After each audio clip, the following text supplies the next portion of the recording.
Hey y'all, what's up? Happy Sunday, happy Sunday. How you all doing today? Well, you welcome. Mr. 14, what's up? How y'all day going? I'm here giving you another live of stuff that's happening on social media realm. So we have a lot to talk about today. Hope you all enjoy your week and having a great Sunday because yes, we have a lot to discuss. What's going on? What's going on? Hope y'all coming in. Welcome, welcome, welcome. Welcome Twitter. If you're enjoying my content, please hit that. Come to my link. The link is in my bio. Hey JW, how you doing, boo? The link is in my bio. Join in the conversation. Don't wait, just watch it. Just join in the conversation. And also hit the subscribe button. And also share my videos out there, y'all. The only way I would get bigger, better. I'm slowly getting more subscribers and everything. It's getting bigger, bigger. Just share my videos out. All right, just give me a second, a little bit, y'all, because I forgot to update my little thing with this stuff here.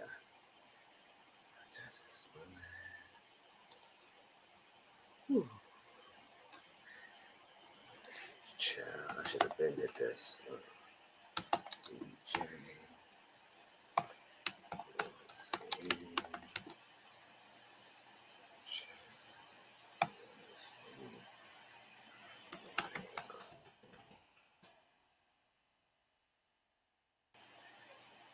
Yeah, what's the let's see. I would just bear with me. I'm just getting things together.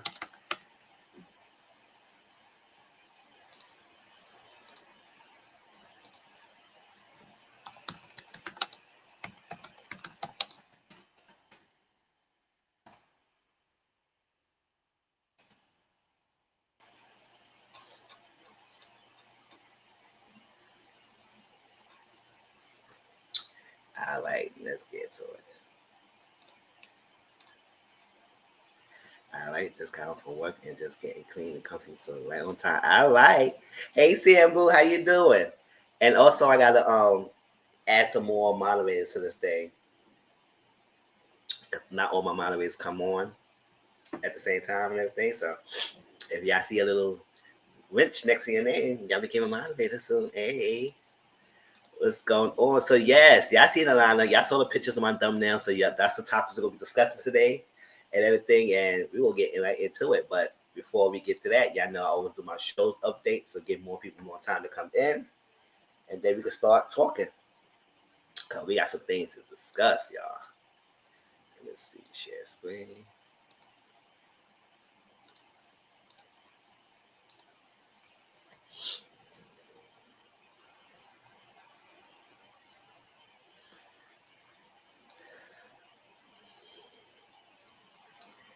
I hear that. Sure. Hey, Toy, how you doing, boo? What's going on? Long time no see. But I know you be watching, so like that. On the sidelines. All right, so Catfish on new episode season 8. If y'all didn't watch my recent episode Catfish review, please watch it if you can. Let me see. I'm gonna post up here now. Once again, Twitter where if y'all enjoy my content, the link to my YouTube channel is in my bio. Click on the thing and join the conversation.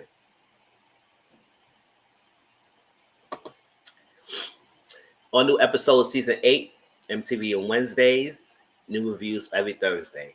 All right, RuPaul Drag Race season 14 on Fridays on VH1. Marry at First Sight Boston on Wednesdays on Lifetime. This Friday, the 18th, I'm coming home early and I'm gonna do a special live. It'll probably be around like 8:30 Eastern, 8:30 p.m. Eastern, and we're gonna talk about the couples of Married at First Sight. So hopefully y'all get caught up. I have been reviewing it. No, I have been doing watch alongs on my Discord of the latest episode, so we all caught up. So let's get ready to unload our opinions about these couples, cause baby, they got something going on with this season. But get to it, get to it. If you didn't, still, you can still make comments about some of the stuff that we're saying, some of the things that was going on. What's your standards as a wife? People getting condescending, people with their tones, So about being rude about the sex life, about everything. You're not physically attracted to someone, and you being this season is a mess. It definitely is a mess. Right? So it definitely is a mess. I'm here for it. Chills, child. People got some nerves in the season. So this Friday, I gotta do the thumbnail and a banner and a link for Friday. So y'all stay tuned to that. Make sure you have the notification bells on and click all, because YouTube will notify all my channels. But also follow my social media, Twitter and Instagram. It's right down below the names, so you'll be notified of all my my videos, and also my Discord, because I post on Discord as well, all my videos as well. So if you don't have my Discord, the link is in my description box down below. All right, or you can DM me and I can send it to you. All right, Ready to Love Potomac Season 6 on Fridays. Candy in the Game premieres on Bravo TV on Sundays.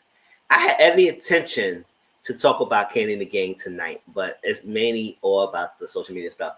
But I can give my little mini review on it, or a little talk about it. I mean, it was okay first episode. I could tell I don't really like Chandrika so much. I could really tell she could be on one, because right off the bat, when Philip got hired as the head of direct operations, whatever it was, his head position overall, the managing of the whole restaurant, she was the first one, the main vocal one, to be a hostess. You a hostess, and you had the main problem on him running the freaking operation. You're not a manager. Yes. Why they keep getting spin-offs? I don't know. I guess you're making the show money. That's what they want to do it. You want to be the main one having a problem. I don't like him. What you don't like him for? What? He didn't even say nothing. You mad at Todd and Candy hiring him? Like, what's up? Because you was the main one. So you had all that mouth and everything. He had to send you home. And he said, I don't care. You got to send me him. And I said, no, you salty. You got to send home. Because he put his freaking power. He put his rank on you, girl. Sure. Act like you all that. And then, I mean, I don't know if it's true or not. Maybe it is. People who live down Atlanta, y'all let me know if the lines be that long. Because maybe every freaking time they had a line long down the block and everything. I think it's more of a tourism spot because, people like the show, people like Candy, and they want to go try out the food. But the reviews had not been all that positive, y'all. So I guess it's maybe because it's the location. People were so excited probably to see the Joyce, Mama Joyce, and Aunt Nora on birthday. Because sometimes people say they see them at time to time. They also see Candy, also see Todd, and also like that. So I guess it's there just to see it, to be attracted to see the people there. But Chandrika, she could get my nerves. And then we got the slush Dominique. At that freaking party, she was all drunk. I said, "Good, eat some food. If you're going to do that drinking, eat some food or something and everything. Give her a plate," because she was a slush. And then we see that Dominique, and I think the guy named George or Damien, one of those two, he's the manager. And they have a little fling going on together. I said, how you banging out one of your freaking managees? Like, what is going on here? Flirtation going on. I said, this is some hot mess. Like, you see with one of your freaking managees? I was like, oh my gosh. And you could tell he's not doing any managing. He just all up a freaking Dominique face. Oh, how can I take you out? Can I do this? And all that stuff like that. That's what I'm saying. Like, get some food in your system, girl. You're going to be doing that drinking.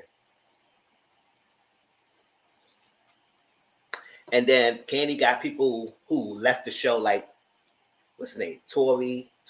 Listen, it was the first episode. I ain't gonna get everybody's names like that. So I know one of the guys, he did the event planning for the thing, and he left the old lady gang.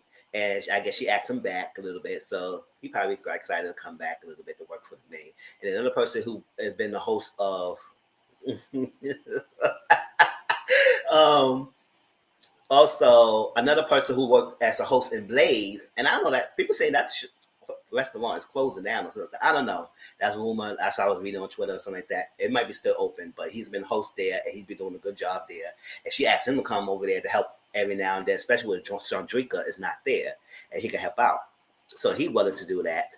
And then another person who left, who was like a bartender, and she asked him to come. I said, "Oh, you just recycle that. All these people, old people, and then with the new people, and then mix them all together and have an all drama fest." And then all of a sudden, most restaurants, I don't know, it's supposed to think, but you supposed to put in your budget or somewhere to have a backup generator, just for sometimes the power go out. And I know sometimes you might not have the budget. I don't know. I'm not in the restaurant game, but I know you should have something like that in the back burner for something like this happen, because you got people in the dark. Yeah, people. It was hot. It was no AC because the power went out. It was for hours. I know people want to get out of there and not pay the tab. But George, George, he was not. No, Phil. Philip. He was not having it. He said, "No, people got to pay. People got to pay." I said, "Chill." And I said, "Well, we can stay in the power for too long." I said, "No, because you got the money. No people want to stay in there for no figure all that time." Hey, Alphalis, how you doing, boo? So it was a lot mess. But that Chandrika, she was doing the most. And I was like, "Y'all, I guess they put a battery back." He said, you gotta quit the drama, girl. You gotta quit the drama in the show, because I guess a lot of people is not doing much. I guess you need to bring it up. Bring it out. Just bring the drama. All that stuff like that. And I said, "Okay, we got it."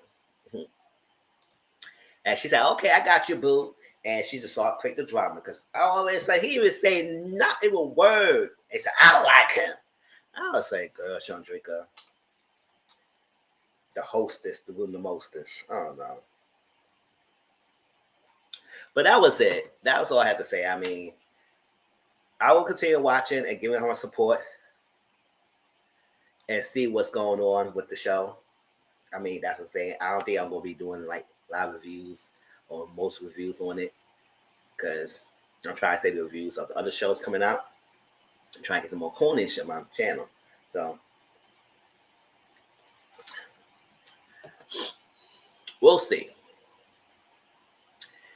Love and Marriage Huntsville season 4. It premieres this Saturday, y'all. So next Sunday, I said start from that point on and everything. Y'all will always go get like a weekly review. It will be on the lives. Y'all will get y'all know on Sunday's lives, we're going to talk about some Love and Marriage Huntsville and probably some other stuff as well with it. So every Sunday from there on until the show ends, we're going to do a live of that. So, and there's a lot of things going on social media right now. I mean, Martell saying that Melody is not withholding the kids to see, so he won't see his kids.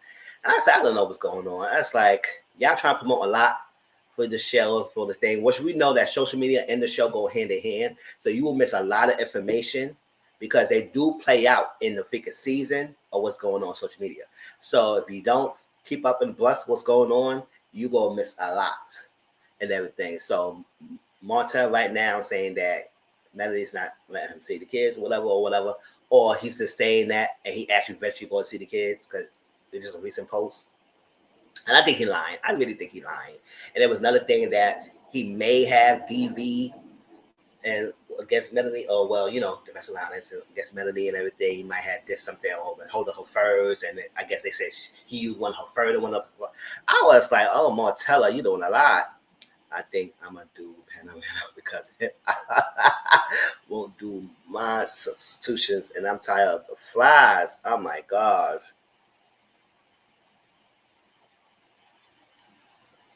I hear that. Martell is a bigger lion than by I think he's doing the most. I think he's doing the most tension because he need the tension, because most people's not filming with him, so he needs to create buzz, and I guess so. That's what it is. It premiered this Saturday, and on Sundays we do a review. Love and Marriage DC season 1 is in spring on September. Oh, I'm not being charade.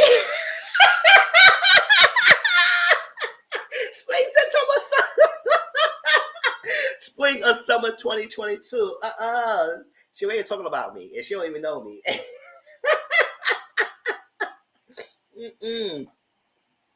Yes, DC is spring and the summer, y'all. 2022. It's gonna be right after season 4 ends. So after Love and Marriage Huntsville ends, DC will come out, and that's featuring Monique Samuels, and and the thing. We talked about it later on. We talked about it earlier on my lives 3 weeks ago. All right, put a ring on it, season 3. premieres March 25th on OWN.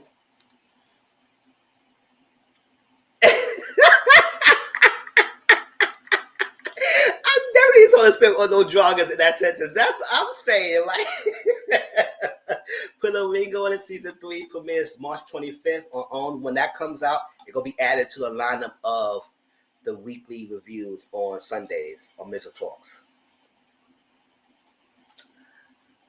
Real Housewives of Atlanta season 14 premieres around in May. I mean, we get a lot of feedback from Candy saying there's gonna be drama between her and Marlo, and I think Drew gonna add some drama, and Sheree might have some drama, so it's gonna be going. They say it's gonna be given. All right. Shows I don't watch really. Sisters season 4 on BET. Love doing Lockup on WeTV on Fridays. Catfish UK MTV on Wednesdays. K Michelle McKenna Body Lifetime on Thursdays. And Grown Up Hip Hop WeTV on Thursdays. All right, the apps. Real Housewives of Miami. I gotta take that off because I think the reunion ended. So it's on Peacock. Yeah, let me take that off.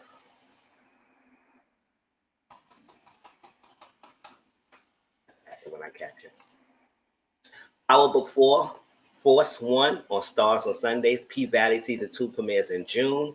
Johnson Cabaret. Tonight we're going to do the latest episode on my Discord.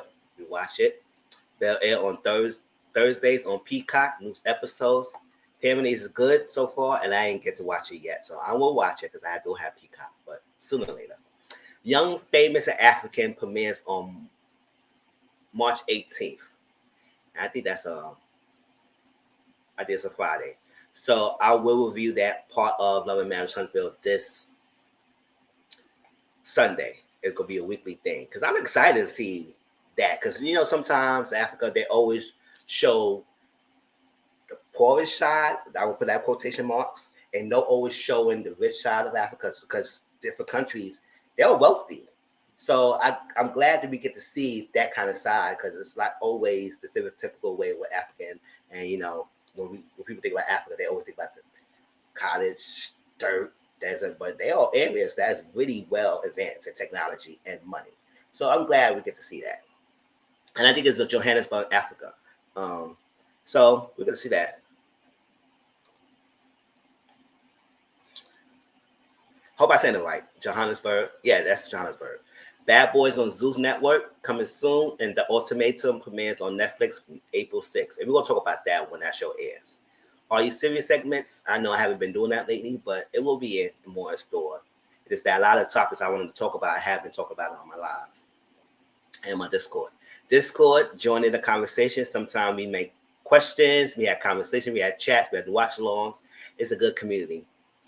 On Friday, it's Married First Sight special live.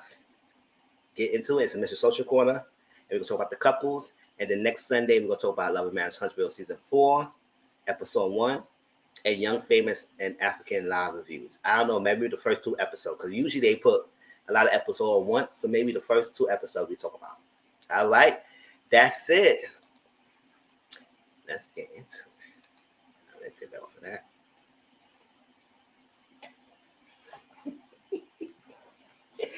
All right, so the lineup today is we're going to do Jussie Smollett update.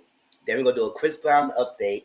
Then we're going to do Avonte Wright interview that was aired like a week ago from Tasha K's channel. I shared it on my live, and I showed it on my Discord, so we're going to finally get to talk about it on our channel.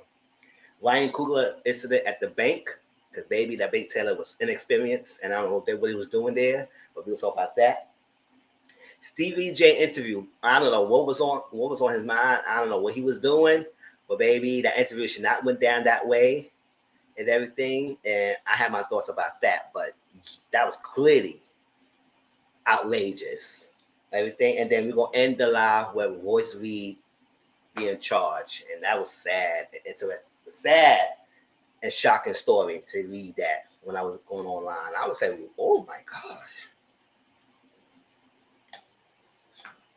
So y'all ready? Let's get ready. Let's start with the Jussie Smollett updates. Let's see. 21-20.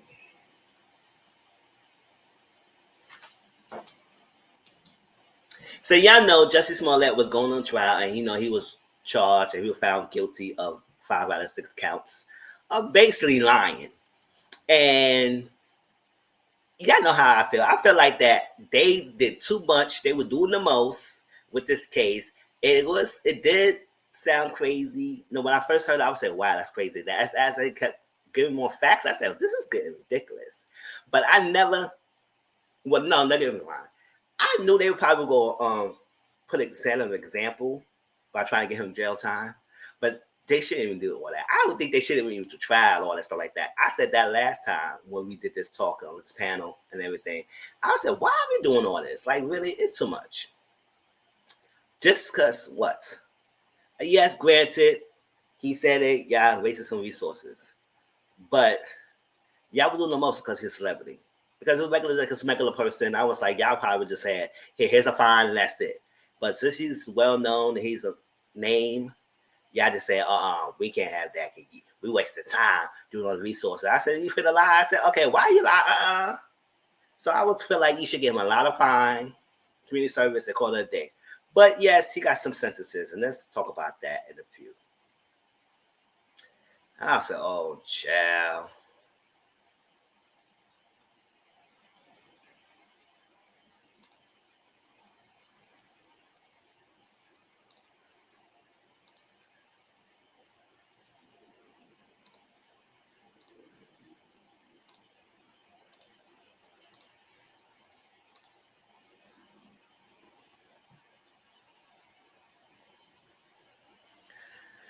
All right. And it's an audio I'm going to play in a few, but, can I read that? Jussie Smollett sentenced to 150 days in jail. That's like around roughly 5 or 6 months. And 30 months of felony probation in hate crime hoax case. Not only he had that, he got almost kind of 2 years, close to 2 years and a half of probation after he get out of this. I said, not only he get out for 5 months, he got to spend 2.5 years in probation,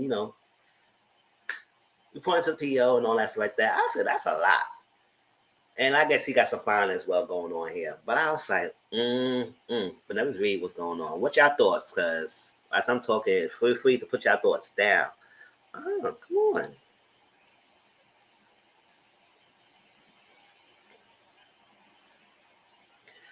It's been 3 years since Jussie Smollett reported that he was the victim of hate crime in January 2019, and he was sentenced to 150 days in jail on Thursday evening. The former Empire actor was also ordered to pay a $25,000 fine and spent 30 months of felony probation after being found guilty of 5 counts of felony disorderly conduct for making false reports to the Chicago police. Smollett alleged that he was the target of an anti-gay and anti-black hate crime, which a judge has deemed as false. Judge James Lynn called Jussie arrogant, selfish, and narcissistic while making the judgment and stated that Jussie faked the attack because y'all could continue the rest on the shade room. All right. Let me see. Lee Daniels needs to go because he's the one who made Jussie tell the public. Also, the Becky's who use the police need to go to. That's what when we talk about that Chris Brown case, we're gonna bring that up because I was like, where's the energy when people lie? Oh yes, not just that, but people lie about something that happened to them and it's not actually did happen. Or the Camerons and the Becky's who lying about things, knowing they the one who's the aggressor in the whole situation. What happened to that? Are we gonna keep the same energy because he's a celebrity? Y'all want to do all this tacked on this stuff on him. Granted, he shouldn't have did what he did. Maybe it's more to the story. I don't know. But at the end of the day, if we're gonna use lie as a thing and say you can't lie, you can't waste our thinking. Hey, BKZ Empress, how you doing? Welcome to my live. Everything. If you're gonna do that, then you gotta set an example for everyone else. Though because he's a celebrity, you all slapped on this kind of punishment to him, which I don't think it fit the crime. But then everybody else who's been lying and wasting your resources don't probably get jail time. They probably get a healthy fine or whatever it is. But I feel like since he's a well-known name, they're going to make a mockery out of him. So he kind of blew up in the thing because he was saying, listen, I'm not suicidal. I'm not that sort of person, but something happens to me, and let's be for real, because he's well known and people know what he looked like and everything. He put him in that freaking facility. I don't know.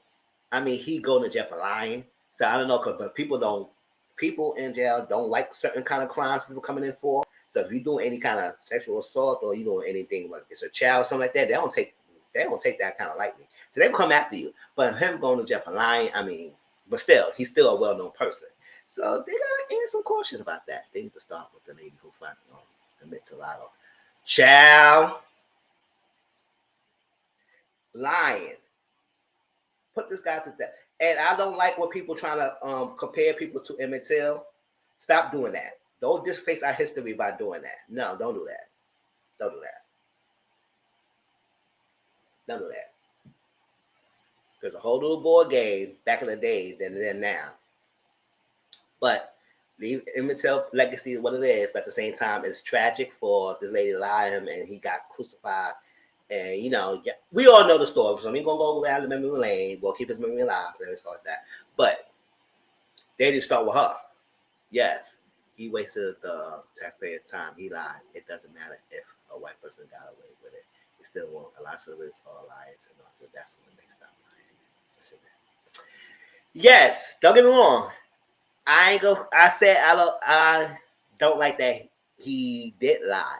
I feel like they put too much thing on the jail time, all that stuff on him because of that. But if you go do that, then you have to do that for everyone else. You just can't just do that for him because there are a lot of people who lies in the system and they don't get no jail time like that.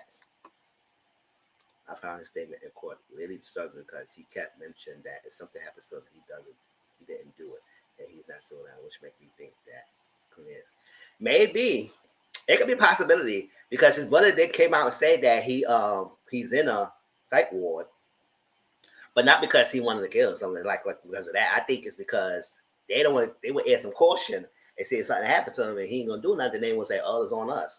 I need all Karens locked up for going forward, right? Empress, true. He said that to get sympathy. It wasn't manipulated at best. It could be. It could be a tactic. Like I said, that's what I'm saying. The performance at the courtroom, I say, okay, I don't know how I could take that. It could be that tactic. Or it could be, it's like, listen, if something happened to me, y'all know what's up. Because I don't think he should have got that jail time. I think she should have got other stuff done to him, tax him. He has the money. But if you go to do that because somebody lying, then you have to do that for other people as well. And it's happened in state Chicago. I don't know. Maybe I would say, listen, we don't got that. We don't like you as it is. So you coming out of freaking state and doing all that. We is real grimy. We are petty. And we petty boots. Chicago does that often. Our government does it all the time. Who you think pays all the fees for police brutality? So it's not the way our government moves, especially those who went hard back at him. That sentence was like wanted to the bed. So yeah, Martha did a bit too. Yeah, did a bit for money embezzling. But that was like money stuff like that. But this is like he just lied. And like she lied too, but she did a bit. But 5 months, I just don't know. Something like crazy, because especially with the story being crazy as it is like that, I don't think it should get that much. Because I don't think personally, I don't think I would have wasted my time with this boy like that. That's just me. But then again, hey, this is a system. But we got to keep this ongoing for everyone, not just. And it's like these celebrities. What about regular those who does the lying too? We don't see the cases getting they're going to jail. True, you're right. See, I live in Texas. I get it, but too long don't make it right. Jail. Okay, yes, let's do this audio a little bit.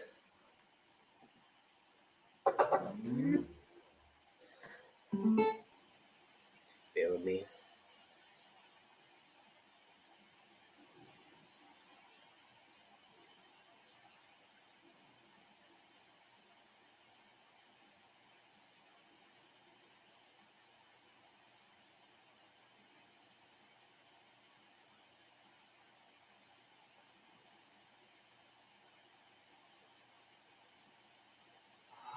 I cannot suicide. That's what I was going to say. Okay. Hey, Auntie Momo, how you doing, boo? Okay. I am not suicidal. I am innocent, and I am not suicidal. If I did this, then it means that I stuck my fist in the fears of Black Americans in this country for over 400 years and the fears of the LGBTQ community. Your Honor, I respect you and I respect the jury, but I did not do this. And I am not suicidal. And if anything happens to me when I go in there, I did not do it to myself. And you must all know that. I respect you, Your Honor. I respect your decision. Jail time, I am not. He said expect your decision, but when he said the jail time, he was quiet. He don't believe that sentence should have done before him. And I don't feel like it should have done. I mean, that wasn't like, I disagree. There were white people who did that. College Candle didn't do as much time in the jail, and they lied also. True that. And that was definitely a crazy thing to do that for the college admissions. People who working so damn blood, sweat, and tears trying to get a college couldn't get in because these people, white people, want to freaking lie and then want them for trying to get paying money on something like that. There was a lot more, and they didn't get that much sentences. Hey, Momo. Hey, Toy.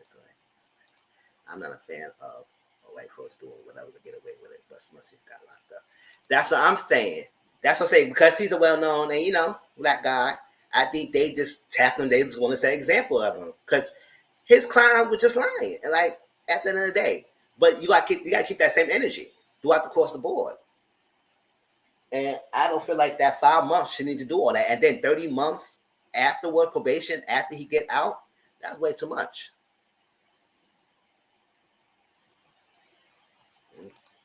A white person getting away with a crime isn't the definitive factor for me.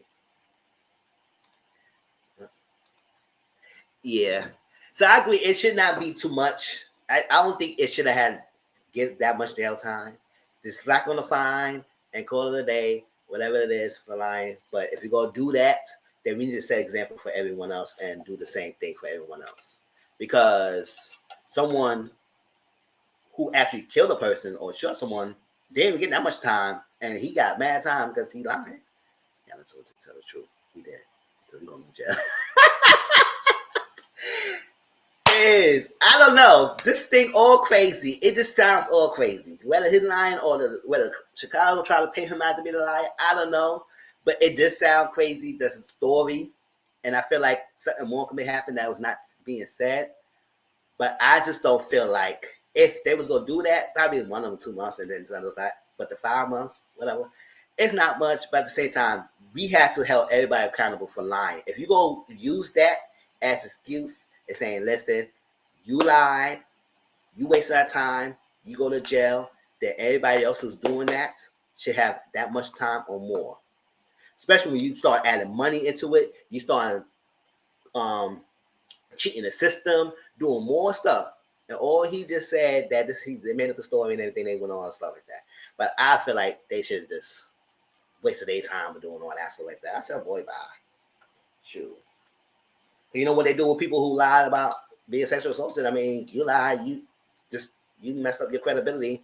We just done with you. Shove them to the side and move on to the next person. But I don't see them sending them to jail. Well, they should. So I think he did. Yeah. Are you scared of death in jail, but not scared of dying?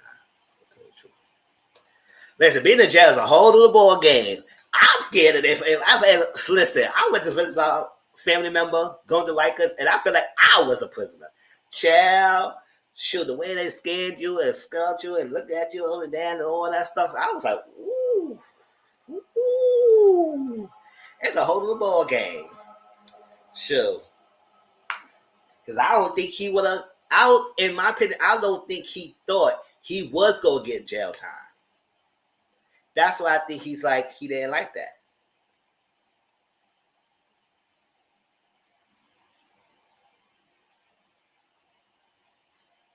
Well, sure. Because going to visit someone in prison or jail is scary enough as it is. So imagine being there and being inside, how scary it is. Because I don't know if some of y'all went to Rikers. Because I went to visit a family member in White Coast one time. Baby, I ain't doing it again. Because the way how they feel like to make you feel like you was a person that you going to visit. Child. Child, you feel like you, I was like, what the hell? Shoot. Shoot.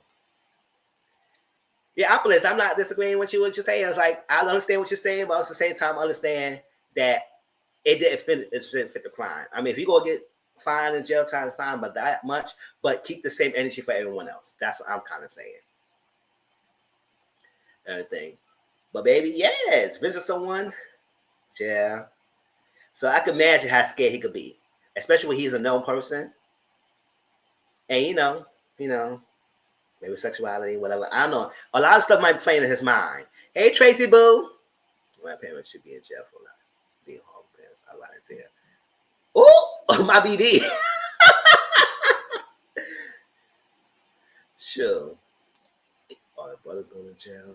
They had the drugs. Tracy, I can't wait to hear your opinion on the panel, baby. I know she might got some things to say. Sure. Tomorrow we'll talk about this as well as a panel. So.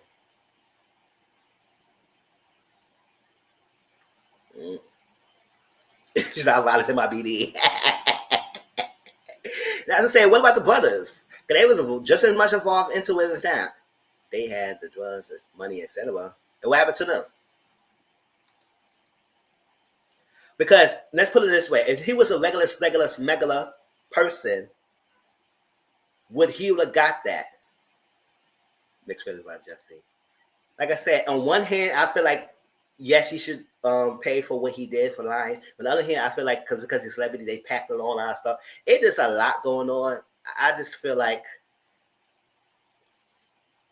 let's keep the same energy. That's all I'm gonna say. Let's keep the same energy. Because if he was a regular person, would he would have that much time, or would they would do that for other people as well?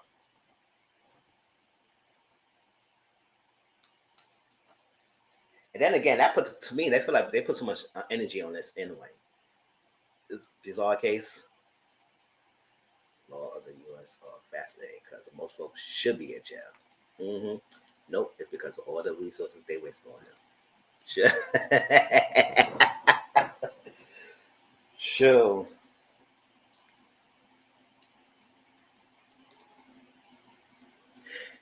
Yeah, sure. Sometimes we want to get away with things, especially you get pulled over for a speeder, and you kind of did something and you say, "Child, officer, I don't know, I ain't see that, I don't know what's going on, child, I don't know." You try to get away with things. Yes, child, I need to head start to get as far away from them as possible, child.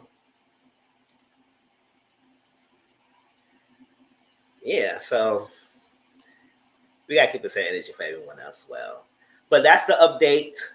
And his brother said that they currently in the site world because I was like at that outburst, I just said, we gotta evaluate him because we something like that. But I don't know if it's a tactic or not. But at the end of the day, yes, he's known, and if he go to jail, I think he's fearful of that.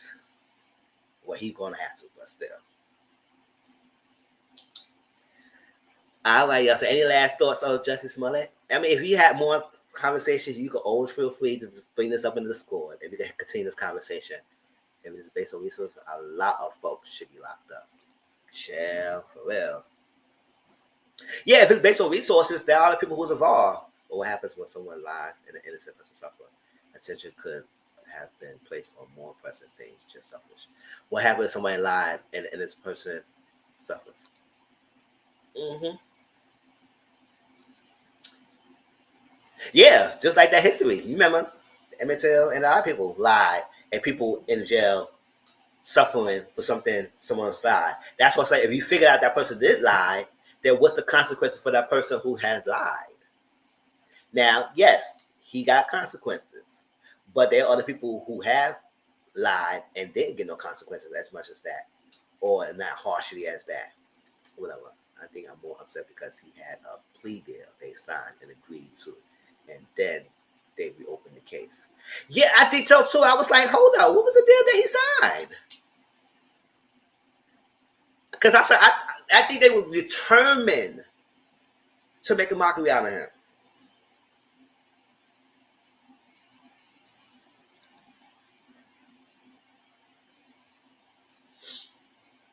Because that's what he was paying that fine, and he did a community service or something like that. I said that was a done deal. Shoot.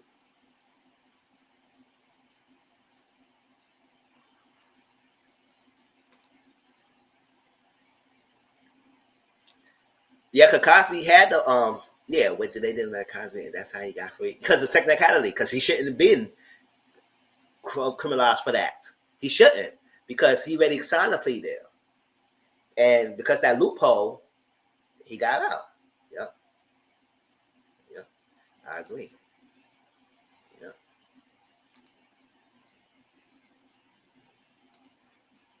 That's why the bills. Yeah.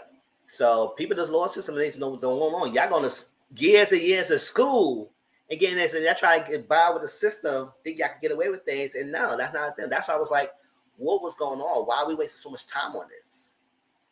Because they were trying to attempt to do that much, and that's why I guess he feel he been screwballed because it's like, listen, I did this, I did the plea. I like what's going on, and now they reopen, and because of what? Yeah, Bill takes 6 months of the year, so Jussie will be out. Yeah, because he got like 5 months, right? Yeah, he was getting an appeal. So let him just do the 5 months. Jussie, hope you more power to you, Jussie, and keep your head up.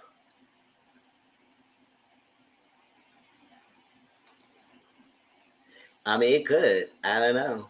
We'll see if he can, because I just personally I feel like this was doing the most.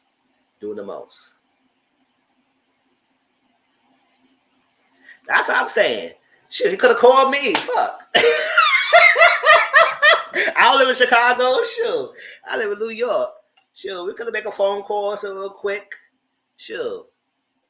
I think he's canceled to me. Sure. We could have did the thing and do the thing if he needed something. Child. Let me stop. We should not make fun of that. It's the best advice I go offer people like Jussie. Find a therapist. That's why it's documented you are a somebody and you have a fighting chance next time. Okay. And if he does make his living by lying like that so much, he needs to know next time he shouldn't be doing that. Don't go outside. No late night. Sure. If you want, you got an itchy. Get somebody who scratch that itchy, and that's it.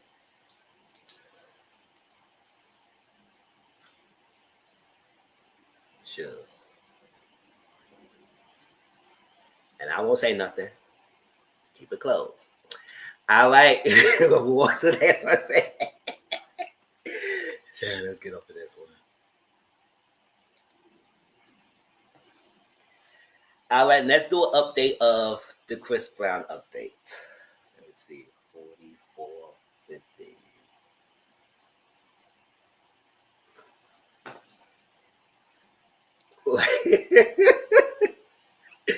When I was pregnant, I ate Subway at 2 a.m. There are stores that's open late. Don't get me wrong, because sometimes you might get hungry at the dancing up this time and you want to eat so late. Sure, you might want to get those munchies. So I don't know what he was doing. All right, so I want to play the audio first, and then I do this. I want to see what the Kenny got to say. Chill. All right, let me match a stream.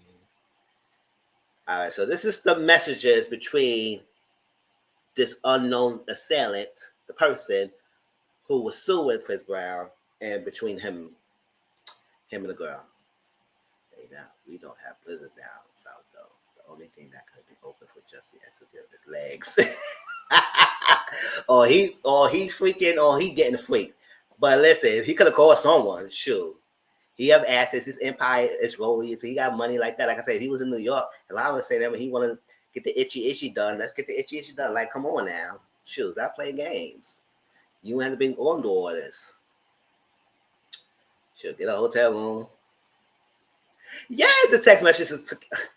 Listen. All right. So this is an example. I was saying that what happened if people I mean, who lied about something being done to them, and just because they reject you, you make a lie, you make a civil suit and sue, and you're gonna be a liar. And too many people who suffer because of people who lied, because they got rejected or whatever reason why they lied to make the thing, and then because the system's so screwed, they gonna believe in the settlement because they want their time to deal with that. But certain series like this, you don't got time to deal with, but you want to have time to deal with the last case we just talked about. Okay, that's what I say. It's just so tricky, the system. So baby, continue out. So yeah, I know it's a lady who accused Chris Brown for allegedly sexual assaulting her. And the details, whatever it is, my stance still stay the same. I say that if somebody claims sexual assault, I'm not going to be the one who automatically disagree or automatically discount their story, because you don't want to do that. Because you don't want to put the position that if it is come out true, they use the one who was not believing them, and they will never trust you again. Just like when young children who come who tell their parents or anybody that something happened to them, you automatically say, no, it didn't happen. Stop lying. He didn't do that. He's a good man. And then come to find out years later, he actually did this happen. And this person's all messed up and all distraught and all couldn't get their life together because the person they supposed to believe them didn't believe them. So I never want to be the person who will say, oh, no, this doesn't happen because I capered so much for the man or whoever the person I liked. Also, I never want to be the person who automatically say that person is guilty because I feel type of way about, how I feel about abuse and sexual assault and how I've witnessed this growing up and everything. So I would say that it could be a possibility this could have happened, but we need to see more details to find out if it's the case or not. But I would never say, oh, she automatically lying or he automatically did it. I would just say, let me see how this plays out. And as stuff goes on, if the situation does shows that the person who made the accusation is lying, then you deal with that. But if it does prove that the person who made the accusation is telling the truth, then you deal with that. So that's why I never be the one who came, oh no, I like him. He does it. I don't even know him. He don't even know me. He don't even know I'm existed. So you never want to put that position to do that. But yes, lady, whoever this you made this lawsuit and then you killed yourself, you shot yourself in the foot. I don't know why you did that. And now the lawyer who's representing her, she pulled back because she didn't disclose the information to the lawyer, and now the lawyer put away everything. Now I don't know if the text message was authenticated, but since the lady told the truth to the lawyer and the lawyer pulled out, it must be true. Whatever. Allegedly. Whatever. If they still ongoing, so I don't know what's going on. This was a mess who continues to text the assaulted and ask for more. She needs to be prosecuted. That's why I was going to take it seriously. All right, so there's a lot of layers to this. When people who've been assaulted by the person they accuse being assaulted and they probably go back, it's because the brain and the mindset is different. People take things differently. It's not uncommon that people go after the abuser who they accuse they abusing them. It's not uncommon because maybe it's the familiarity, maybe it's because it's something I can't explain it, but we all seen shows and seen things or see stories that know that this could be a possibility that this happened. Sometimes it's not always to run away from them. Some people go after the person who did that to them. Associate with before, even though it's not healthy, that does happen. So we don't want to discount that because, why she would go back to them. It does happen. It's not uncommon. Now, the antics that she came about doing is why she want to go back is all bullcrap. And now you kind of blew up your story because all you wanted was more. Yes, reactive abuse. Yes, opulence. It does happen. People does go to the person who sexual assaulted because it's probably familiarity with the person. The known, even though that person did the wrong, they still probably go after them. So it does happen. That's why abuse ever. I couldn't put it past him. However, Lord.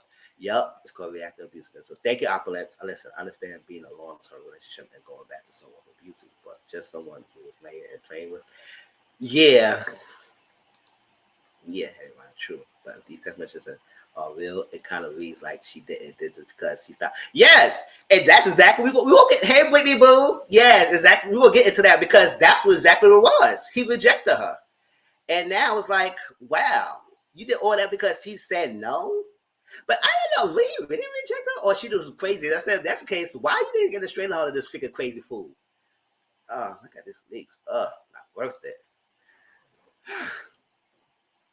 So let's go to audio real quick, and then we're going to read this text messages because it's kind of small, so I'll read it out for y'all.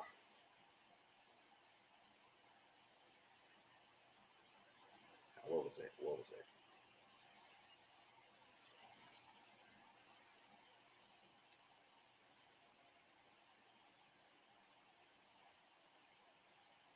Put the time and date.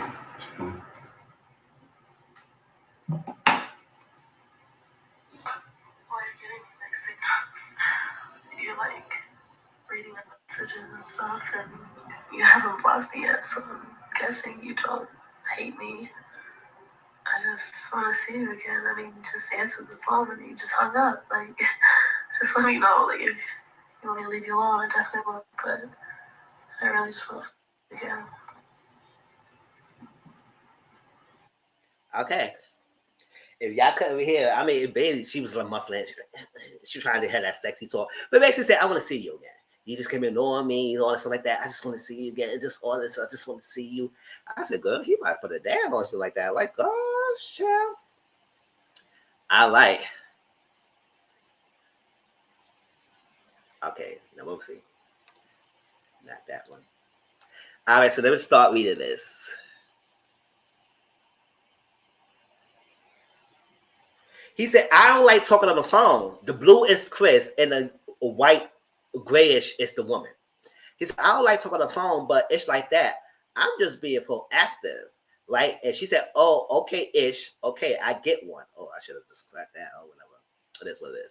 "I definitely didn't bust inside y'all. Just had a faded, so I just want to be sure." So basically he's saying, listen, I was faded, and I don't think I busted inside y'all, so just be sure to get the plan B and get it done working. I said, "Oh, nah, so you were so faded that you didn't even know what you did. Like, what? What's going on, Chris?" It's like that. He said, "I would definitely bust inside y'all, but just get the plan B just to be sure, okay?" So I was a wild night. All right, she said, "Okay, babe, that's fine. I want to see you tonight at midnight, LOL." Right? And then this is December 31st, 2020. "Where you at?" And then she said, December 31st, 2020, babe. Right? And it was some pictures. And she said, "Hey, this is my new number." So he said, January 2nd, 2021. New number, that's fast. And she said, January 2nd on 2021. "Yes, since I'm in LA, now get it right. I'm going to get right." Right? And then I think she sent another picture. Yes. He said, "You in LA?" He said, "Yup. Where you at?" She said, "Home. I'm in Hollywood." He said, "Word. Let's link later today." And she said, okay, bet. Your place or mine?" He said, "Mine, probably." And a devil face. I said, he know what he's saying. Lincoln time, devil time. And she said, "LOL, okay, bet. You got eat." I said, "Oh no, so no, we ain't partying playing here. I don't like that partying playing." She said, "I didn't get to take it last time we meet. LOL. He said, "Nah, that was my homies. I don't be getting lit unless my homies got it." Like, so she said, "Okay, can we be chill tonight? Like, what's up?" He said, "Okay, I'm gonna try and find something." Now, this is January 11th. "What you doing?" Now, January 13th, sad face emoji. And he said, "What's up? I had some things to do. Like, what's up?" She said, "Where you at right now?" He said, "Wow, what's up?" He said, "I want to come over. I'm bored." Now, this is January 15th coming on. She said, "Sorry, I fell asleep. And no, I'm on my period. Shaking my head. And I have a question. Do you just want to just link up? Or you just want to hang out on something through the day? I know you be busy and it's cool. You just want to know. I just want to know my low." And she said, January 22nd, okay, never mind. Now, January 27th, she 2021, she sent another picture. And she said, "What you doing, babe?" Now, February 7th, you up. Now, February 20th, I'm coming home with you tonight. We at the same party. Now, March 17th, where you at? March 17th, I'm sorry, I'm high as F. I just wanted to come over. but good night. April 4th, where you at? Can I come over? May 5th, happy birthday, babe. May 7th, where's your skate party tonight? June 27th, will I ever see you again? Now, August 23rd, she sent a picture. She said, I'm missing you. You was the honest, the best I ever had. I just wanted again. Why you playing me? And that's what she sent that clip, and that's what the guy played. And then that's it. Yeah. Yes, I do think he deleted some messages to make it seem like she was all, because I was like, you was engaged to this girl throughout most of the time, and then you stopped responding to make her seem like she just talking to herself. So that's why I said this text message is authenticated, because if it is authenticated, that means it wasn't altered. But if it's not authenticated, that means that he probably altered the document to make it seem like it's crazy. But at the same time, she still went against the lawsuit. And I think somewhere in the law, she said, you knew damn well I wasn't pressing. And that cut off right there. So I said, what you mean knew damn well? So I mean, he knew that you was not going to press charges or what?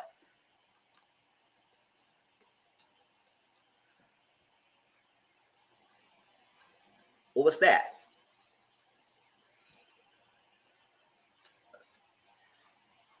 Let me get off of this, because I think I'm done with that.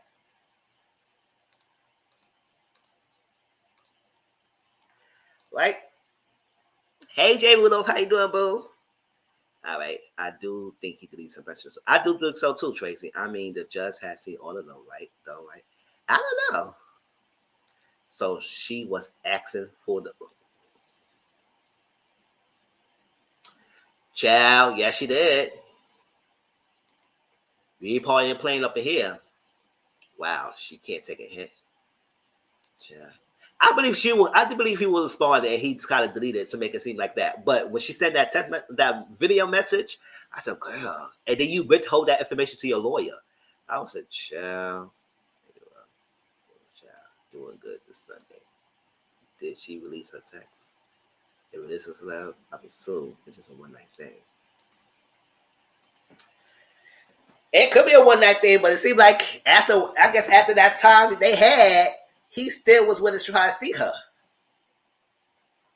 Because remember, that text message saying, what up? Come tonight. So this must be the second time after he did whatever he did the first time with her. Because that's what he was telling her to get the plan B to make sure, I know I didn't kind of did anything to you or put inside you or whatever, but just make sure. And then later on, he was interacting. He said, oh, where you at? I want to have some time. Good time. And everything. So I guess at that second time, then that's when he said, oh, no, that's it. I'm done. Move on to the next person.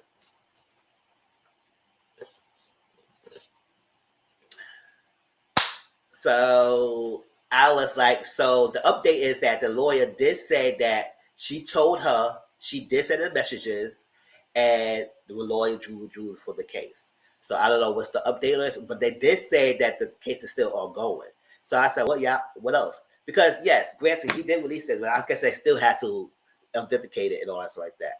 But now that's what I was saying. Because she shot her credibility, does not mean that he could still probably done this to other people, or he could probably do this in the future. It is that this lady right here messed up her own case. But yes, it does make it hard for other people to believe other women, because now he's like, you know, this does happen to females on a regular basis. This common. And females is not being believed because there are people like you who want attention, or because they kept the guy ignore you for having consensual sex. So you lied. So now people who actually are victims, it had to go through hoops and bounds just to prove their innocence. You might not have cameras. You may not have this. So it's your words against this person. So it's just very hard. But it does make it easy for other people to believe other women, because you do this type of thing. Like, why are we doing this? That's why I was saying, what are the consequences for people who lie and knowingly approved by the judge and the police that they lied? What's their consequence? So let's be clear. Jussie has history. It can't be discredited his history. But also, as a female coming forward, we cannot only deny them either. We just gotta go by case and see if these ladies is lying, whatever. But like I said, I'm not gonna always go a cake for him either. But at the same time, it could be a possibility of things happening. But this lady right here discredit her own case. I don't know what she did that for. If she knew this text message was going through, did she really thought the messages and videos were coming out in the court? Chad, I don't know. Maybe at the first link up, I would have to fall back, or on her end or on his end, because it seemed like he was willing to see her again, and I think that had happened. Because I don't know, after the second link or what's up, I don't know. I guess he said, "Oh, she's too much." I thought it's a 2-time thing. Maybe the first time was good. The second time I was in my right mind, and now since that's it, based on the text, he didn't commit a crime. Yes, he didn't commit one. He did commit one. It seemed like she just said what she had to say because he was annoyed her, and she came up with this allegation. That's what I said. What is her punishment? If everything come under said and done that she is lied about him, what's her punishment for that? And she should get punishment for that. Just like when we said Jussie Smollett lied and he got punishment, what's her punishment? And that's what we say. We got to keep the same thing across the board. So it's right. She played us up lying. Yeah.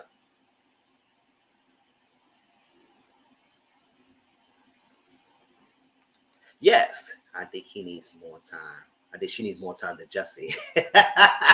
Chris had. Yes, that's what I'm saying. Because he has a history, it is a proven history. That's why it's not far-fetched for people to believe the story. That's what I'm saying. Because he has a known history, we cannot cape for the person so much because he has a pattern of doing this. So, but at the same time, you want to give people the fair treatment as well. That's why I said when cases like this happen, don't discredit the accuser until you get more information. But if you're basing your information just because you like the person and you always discredit them, then that's when people have a hard time coming out and coming forward because people ain't gonna believe them.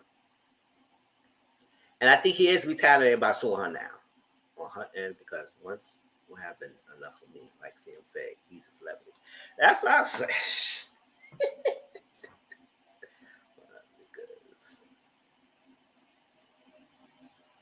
That's what I'm saying. Like, you lucky you got a second chance if that happened. Girl, shoot. I'm telling you, if I ever had a chance, I know that never gonna happen, but it's in my mind. Shoot, we all got a celebrity that we probably had a chance with. If I had a chance with Ludacris one day, Chad, I would do all my stuff to stores for that one night, make it that memorable because I know it might not be able to happen again. And kept it a day. Keep my mouth shut. He might get throw some money at me or whatever. Shoot. To the head to the toe kind of business and keep it a day. But you know that's never gonna happen. So it's my dreams. Hopes. I like. How crazy. Shoot. Y'all know I always had a crush on Lil Grace. So he was always my male crush. I don't care what nobody else. They all guys who crush. He always my crush, celebrity crush. So if I had a one night thing with him, shoot. It will be a born popping one night, and I would just say, listen, I had my night and I'm good. Sure. Right. Yup. Put on, make it want to murder me. Hey. Y'all know he found wine. He grew, when he started, yes, the braids, but when he cut that braids and he got better in his body, you know, he grew up. Like he aged well too. Correct me if I'm wrong, but didn't she sue him? I thought I read that she wasn't going through the police, but she was asking for it. Yeah, she did sue him. She did sue him, but her credibility had been shot. See you later, Jay Rudolph. So that's what I'm saying. What is the consequence for her lying like that? And then his text messages came out once it been authenticated, because I know they have to file a suit. So they're still investigating. Yes, he always been CM. He always been fine. I always liked him since his freaking braids days. But when he cut his hair and everything, he got older. He got the body mass and everything. He just grew nice. And you know he got all the baby makers on him. Yeah. When he left, then he left. That's what I'm saying. He stuck around with that girl. See you later. It would have been fine. See you later, David. Chris had 2 cases with 2 different people. Yes. So we gotta see what information the other one, because he only gave information about this one. So what's the other one coming from? Child. That's what I'm saying. Listen, call it whatever it is. If you got the lucky to do something with a celebrity, just leave it be. Let it be. And if you lucked up and get pregnant by the person, just say, listen, whatever it is, what it is. The other lady said he put hands on her. That one, I believe. Yeah. Because it's been known that he been violent at times. So that's the update. So we will continue to see what's going on. If any future updates happen, I will report it out on live on everything. And I think Auntie Mama will talk about it tonight as well. I think she is. I think she is. I think she's gonna talk about it tonight. I gotta make sure.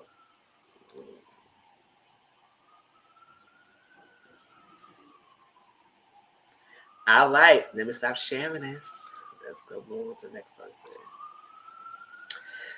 All right, so any other thing, if you have any more information or whatever on discuss, we can always discuss later on in Discord tonight. Last Sunday, we had a good time. After we watched our shows, we had a long conversation about a lot of the things. So we can continue as well again tonight if you want to talk about it more. Next, let's talk about Avonte Wright interview. Now, I said I was going to talk about it on my channel because I do want to talk about it. And we did an overview, like a short, brief overview on the panel last week on Auntie Momo's channel. But I did show the interview, and I shared the link of the interview on my live, if y'all want to see it. But we can give a rundown and talk how we feel about this, because now we can get to talk. I'll give my no notes. All right. So if you didn't remember, yes, this is the side chick. This is the spiritual wife. That's to say, they would say the spiritual wife, the side chick, the mistress. Yes, all that. Right? And Sean, what's his name? Sean Starcom for Boys and Men. Y'all know. Well-known group in the back of the days, everything. And she was the mistress of him for 9+ years. For 9 years. All right? But she decided to talk. Now, all of a sudden, just decided to talk. And all because Tasha K, YouTuber, blogger, did an interview with Ariel Curry, who was the current side chick of Martell Holt. Because of that interview, she decided to speak her piece. Because she wanted to chastise Ariel for why you will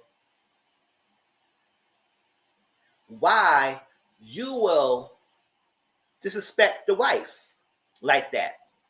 And don't give the wife graces and everything because she's the one hurting. Why you disrespect her and don't have no empathy towards the wife? So she decided to come on because of that interview. Not because she wanted to get out her chest about everything. Because that interview, she wanted to, that sparked her to do her own because Ariel was disrespectful for the wife. So I guess you want to be the moral classic hoe to give a speech about what should be done right. And even though you behind didn't do things right either. She too damn, come on. Conversations ain't too common these days, right? That's I miss because my old self fell asleep off threesome. He had to drink drinks and he was out. Born, I'm asleep. Good night. Oh, child. So that was her reason for getting on the interview. It's not because she wanted to get off her chest. She said whatever. It's just because the Ariel Curry interview, and that's prompted her to do her own. Which I said, do we need to have that? I don't know why she wanted to come out. But, so if y'all see the interview, Tasha K was very geeky. She was fangirling as hell of Avonte Wright. Because I guess Avonte Wright was a model back in the day. I've never heard of her. Y'all probably let me know. Y'all let me know. Hey, Living Life, bro, how you doing? No problem. Glad you came in. So she was a model, video vixen. I don't know. She was prominent back in the days. And Tasha K was like fangirling as hell.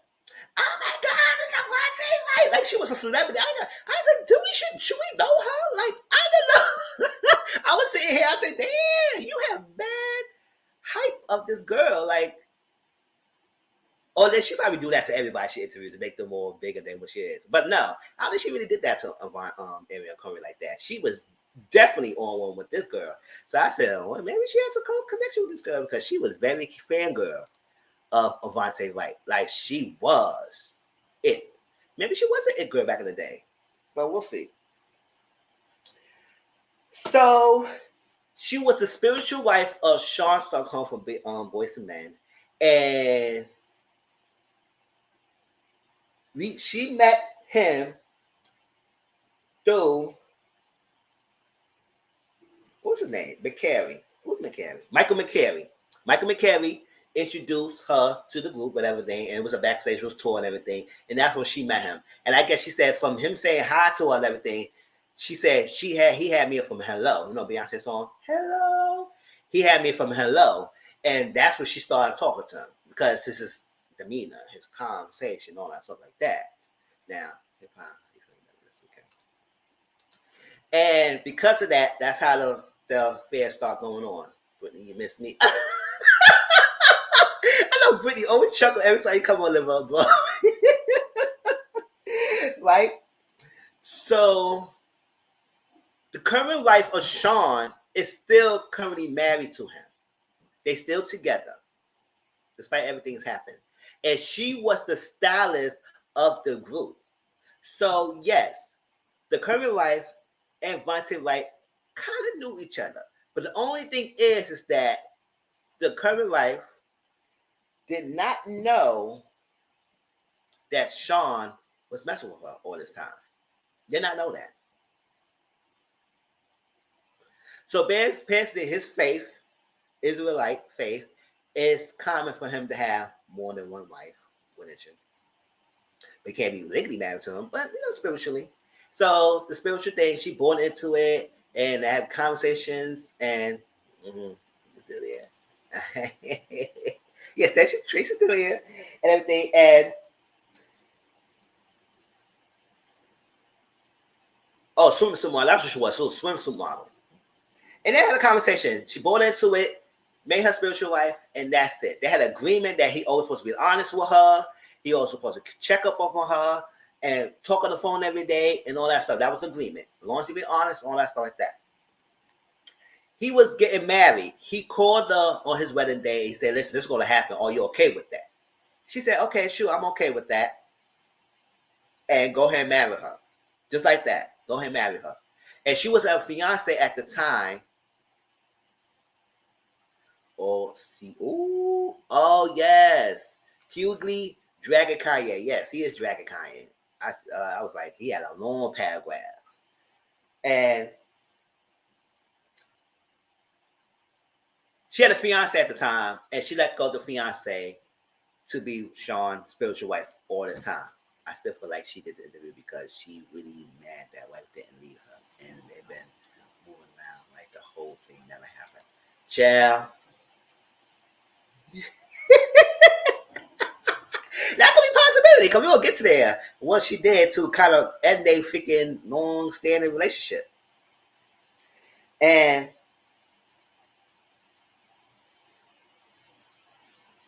everything. She also talked about how maybe he wasn't into her because she was too dark and all that stuff like that. And that was the truth because it didn't come out of his mouth and all that stuff. So she was a spiritual wife.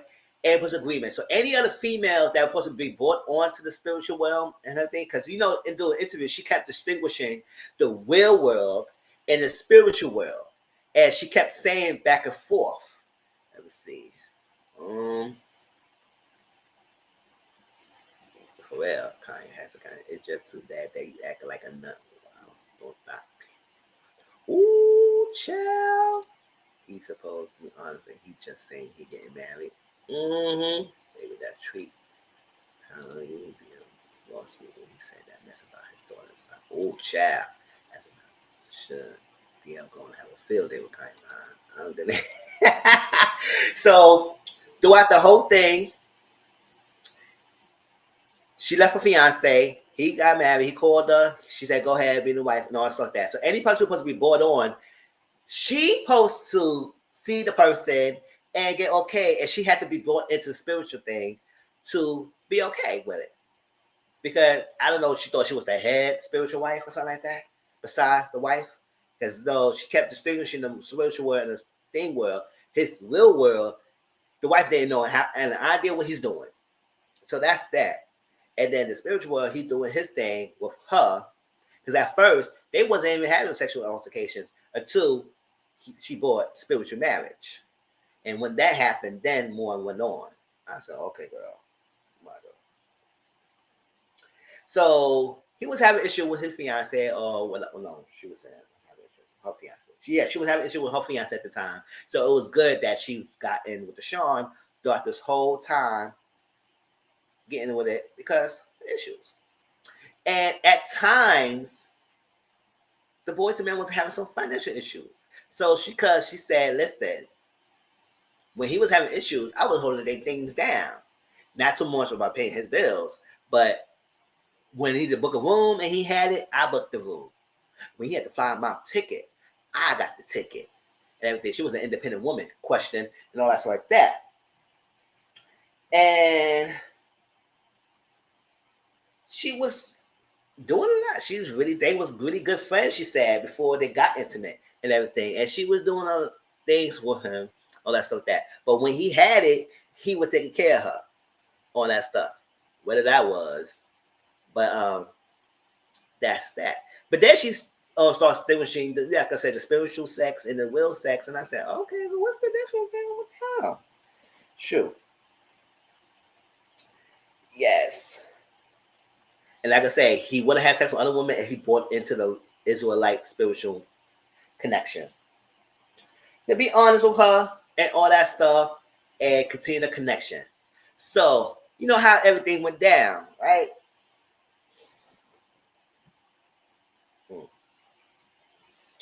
It was like she was the homegirl kind of vibe. Everything like his wife didn't know much about what's going on. So that's the wife. She was clueless. But I seem like I know everything about him because he kept telling me everything because you're the mistress, because he don't have no tie to you like that. So of course he would tell you things that he might not tell his wife because he's sneaking around and doing things. And you're the main one he's sneaking around with. So he can tell you things. He tell you everything about him. He probably know a lot of things that he does that he probably comes doing about his wife. Listen, you know my nerves. Independent woman. Question. Yeah.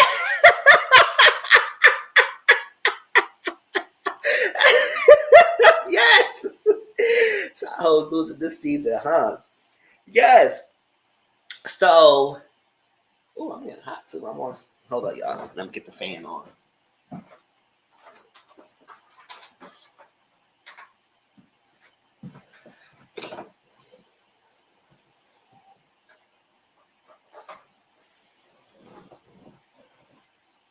That's what I was saying. We learned a lot about the side chicks and what they doing here. I'm doing better. All you logged in for another account. Let me see. I learned a lot more about side chicks in 2022 than I ever heard. Child, this new age of side chicks is taking us to the whole realm. They want to be known now. Before, they was all hush. They had a side chick was going dressed down to the nines, having their bills paid and everything. All kept quiet when getting a D from the side, and you know nothing about what they was doing. Taking themselves out the game. Just wait the side hoes of Charlotte.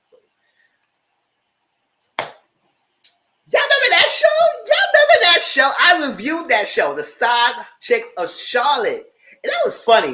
You remember Shador? You pregnant Shador? Y'all remember that? Oh, you pregnant Shador. And everything. And there was a lot of girls and everything. Because I said, how you get pregnant? How you this? That was funny. That was a funny thing. I said, you know what? We got all these side chicks coming out the woodworks. Why y'all couldn't put that in the TV network? Y'all figure brazen talking about it. Sure. Put them in Zeus. Shit. You know, those at life I'm judging. I didn't know in the side chick hand, but you need to be loyal to the man that was cheating.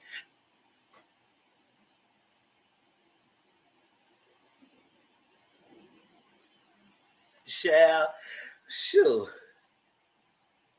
Yeah, boo, that's the Zeus. To me, that was a funny show. Granted, none of the people they was side chicks they was like really family because I was like, oh, maybe they didn't want to do this on a show because they probably airing people out that we probably know. Because I said, you gotta tell some names. Like, how you gonna do this? And they want to keep the thing. But they were regular, they got some regular people. I said, well, I don't know who these people are. So why the hell you couldn't put them on a station? We don't know them. Sure. Sure. So I was like, yeah, she was very faithful to Sean through this time. I thought you were supposed to even believe the things that she had. Yeah, do everything, do all that stuff.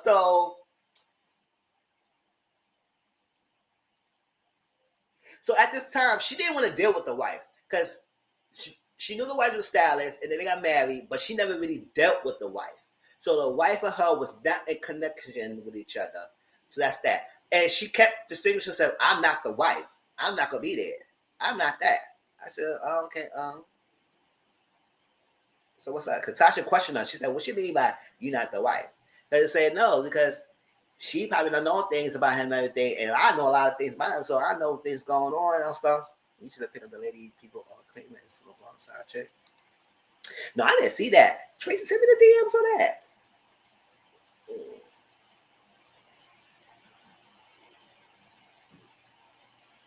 So this how to break down, right? It was a one time as the whole relationship was going on because it was like 6 or 7 years. They was good, happily spiritual bliss of happiness. 6 or 7 years. After that 7 or 8 year, she said the year and a half after later on was turmoil, was down a hole, down a rabbit hole, whatever it was, because at that time, because he's supposed to be honest, he's supposed to be tell her everything, he's supposed to be keep in touch with her and everything, he would keep a secrets. I said, oh, how dare you keep a secret of a spiritual hoe? Like that. I just had to bank to ever get on camera and submit that I was a faithful side. Listen, not about his size. Sure. So how dare you be honest? Because she said it was a mutual friend or a friend of hers that I guess she was coming to the tours and everything. Because the wife was staying at home taking care of the kids while he's on tours and she was going to the tours. That's why she was kept the connection with him going. They were going on tours and apparently this girl that she knew, a friend of, was giving Sean fellatio. And I guess he probably didn't bought into the Israelite spiritual realm or that sort of that. He was keeping that from Avonte. Because he didn't tell her that he was getting a hand or something, that he was having sex with this girl, whatever he was doing behind her back. She was livid. She was pissed. She was depressed. She was on a war path. Basically on a war path. She was pissed off that he never told her the truth. Now, if he would have told her the truth about this lady and everything, things would probably be good. But since he didn't, she was pissed. So because she pissed and she was so mad about he wasn't being honest with her, during that year and a half after the 6 or 7 years they would have marital spiritual bliss, she decided to take another care package of text messages between them, picture of his piece, a video between them, and everything. Put it in a box. Send it to the house, put it in front of the door, and she texted the wife to make sure the wife pick up the box so if she won't miss the box. Pick that box up. The wife read everything and she got upset. Now to the point that she was pregnant at the time. And Sean never told he had a care package. Sean never told Avonte that his current wife was pregnant. So she said, if I knew, I would never send a care package.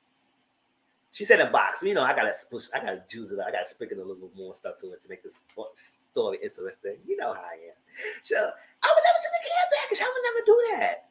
Because I would never do that. Like, if I knew she was pregnant, I would never have done that.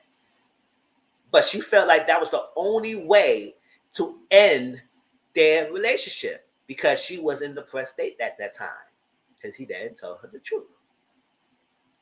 So he called her. He said, "You know, you put my wife in labor. Not she wasn't in labor. He said you put my wife in hospital because she didn't have the baby early. She still had the baby regular term, but you put my wife in the hospital." And she said, "Oh my gosh, I did not know that. I did not know that." So I guess right there they kind of like ended it a little bit. And I guess she texted or whatever. She had like a one conversation with the wife on Instagram or something like that, and made it be known that's her. Help me out. How highly do you have to think of yourself to believe someone will lie to everyone but you? This is right here. What made you the head mistress of the freaking side chicks, girl? To figure like he would not lie to you. It's like he lied on his freaking wife that he married.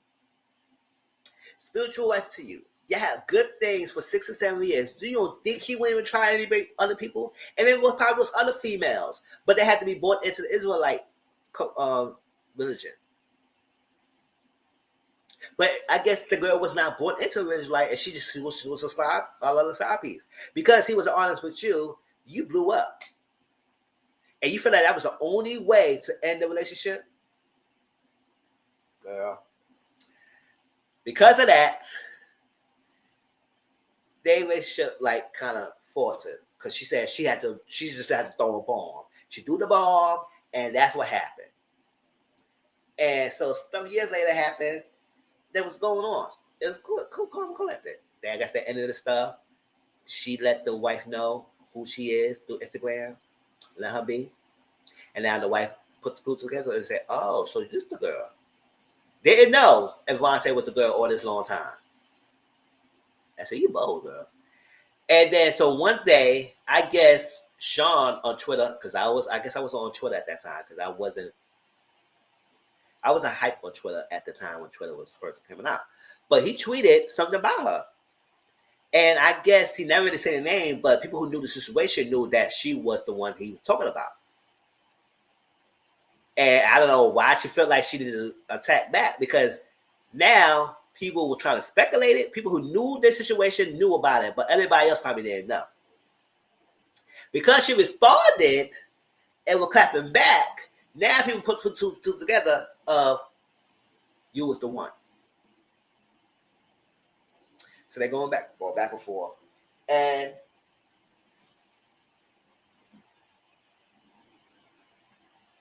yes. And then Tasha read the email, the message that she sent the wife. It was like a very eloquent, whatever kind of message. Keep it all PG. Like she was very heartfelt to the wife, and she didn't want to like be mean. She understand that situation was hard for her. I don't know what he said because she didn't say what exactly he said. Maybe she did in a thing, but she just said that he said some things about her and making a scene and blasting her on Twitter. And I mean, I know people probably would go through and see what he said, but I guess people didn't say nothing because I guess whatever.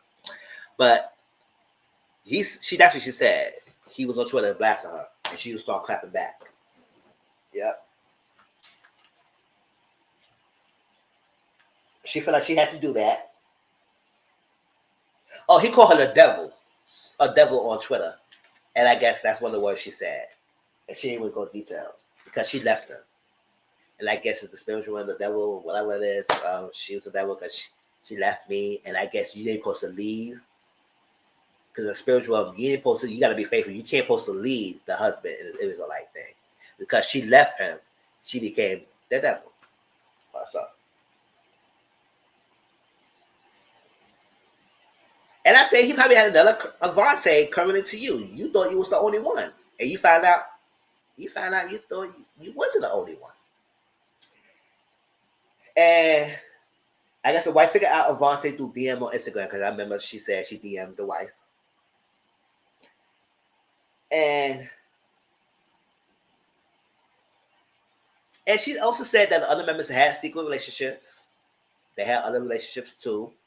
And I guess the reason why I get one of them left the group, I think Michael left the group. Michael and Sean had a fight. And she said Sean lost, and that's why we became 4 people, became 3 people, because after that fight, he left the group. That's Shawn Michaels.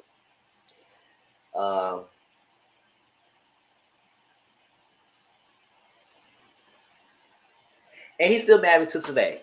And I don't think she didn't really care. She don't. I guess she don't care. No, she talked about that. And that's that. But you know, when she was talking, if y'all noticed in the interview, she was talking like she was a moral, high class mistress compared to Ariel Curry. When she was giving her words, when she was speaking, like how you classify the conversations? Girl, at the end of the day, it's still the same thing. You classified it there. Like she was very moral compass. You had to listen to that interview.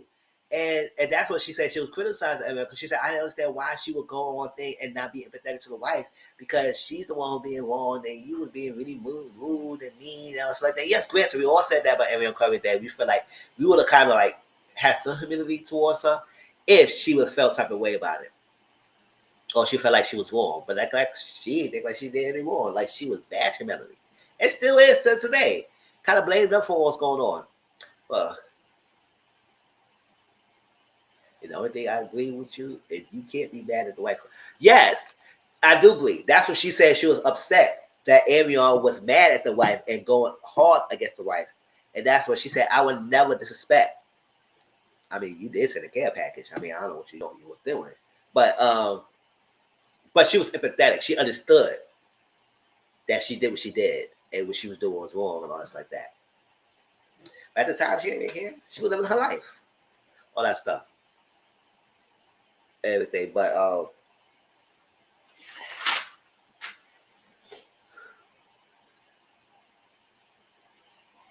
listen, if you saw the interviews, that's how she presented herself. And people who watch the interview can tell you, she presented herself like she knew it all. She was very classy based. She was like this we got to do. She would say the words different way. That she had talked like Ariel Curry, when Ariel Curry said she lived in 2 different households. She wasn't doing all that. She knew what she was talking about. And she classified like she knew, like, listen, this is you're gonna be one, you gotta be a classified hoe. And that's what she was doing. And it was all her speech, her language. And like she had the moral compass. I said, girl. But the question in my mind and everybody else's mind was, why now? Why? What was the reason? She gave the reason, but I was like, that bullcrap, because Ariel Curry did her interview. If Ariel Curry never did her interview, you would have still, we wouldn't even knew you was a mistress. Don't get me wrong, we probably knew that a lot of groups back in the days, a lot of guys in the group back in the days was having side chicks or because we not naive to think that athletes or celebrities didn't dibble dabble with other people in the road when their wives or girlfriends at home. We not stupid.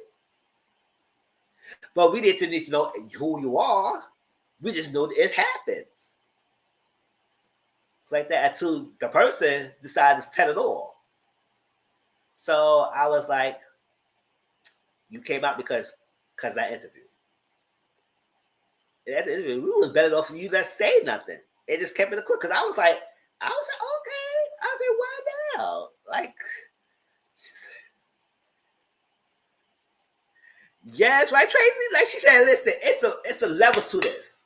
If you're gonna be clapped, you gotta be right.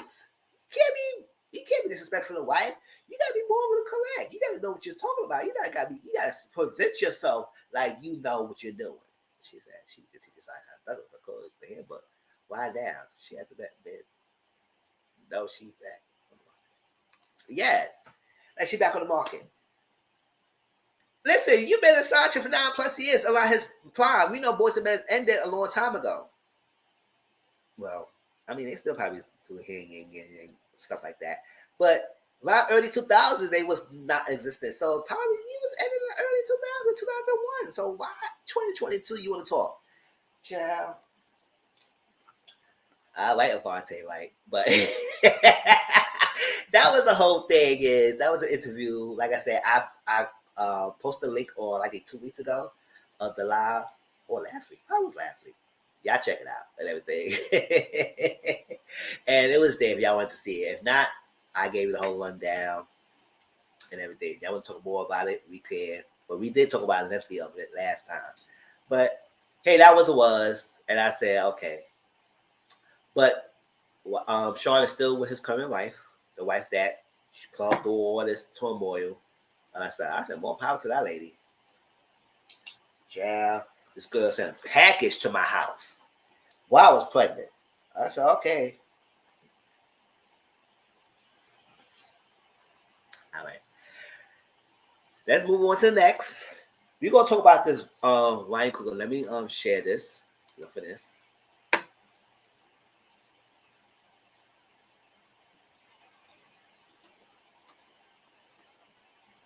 Not that.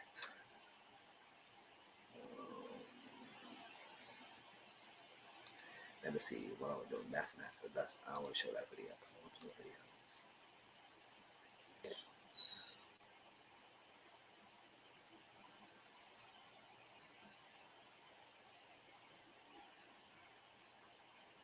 All right, let me share this.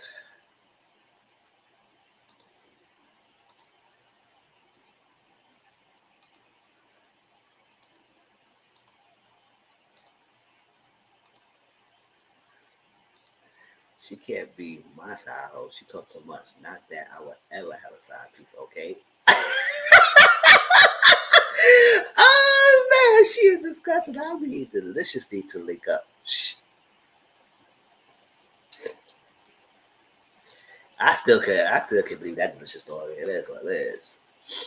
All right, let me see. 138. So Ryan Coogler, I know we all was in our Instagram or Twitter land, and we came across this story.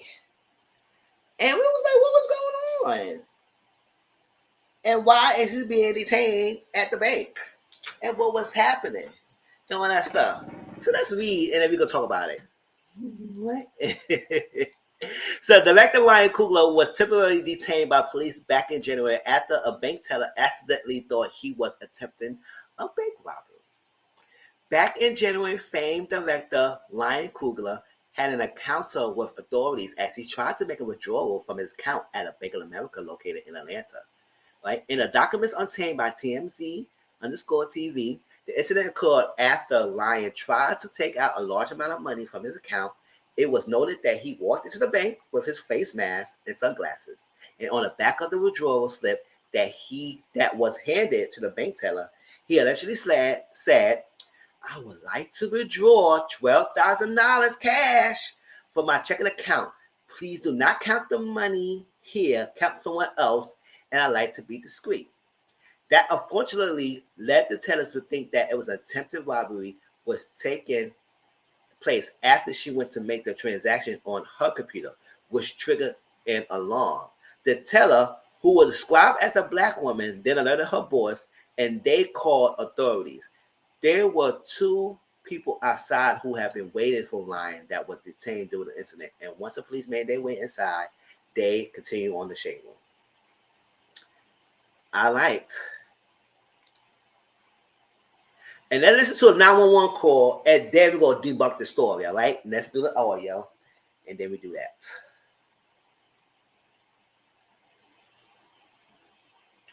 Y'all people with this iPhone scam, get out my freaking DMs. Ugh.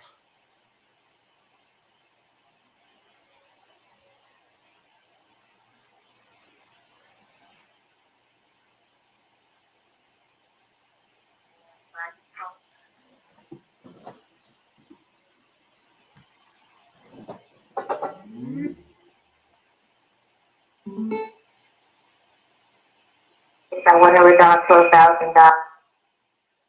And so I just told my manager I didn't feel comfortable. So he told me to call police while he doesn't stall. What's on the note? It just says I want to withdraw $12,000. Just be discreet. Is this an actual customer or are they trying to rob him? They had a debit card and he inserted it. He gave me a California ID. But I was like, okay, how do you, I was like, how do you want the cash back? And he's like, just look at the note. And he had no weapons, correct?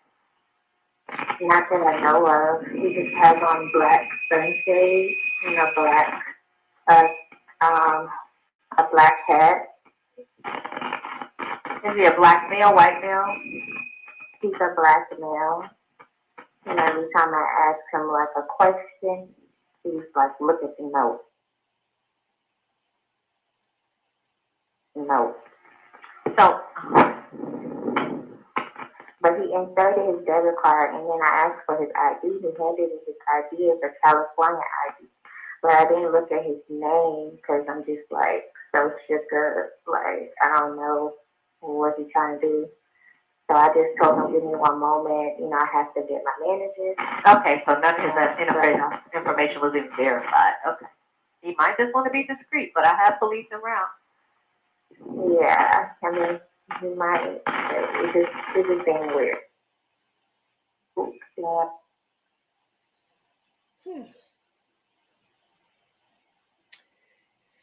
Yes. So he walked to the bank. He wanted to take $12,000 cash out of his account. He handed the teller a note saying that I want to take this money out. Please don't count it here. Go somewhere else and count it quietly. Be discreet.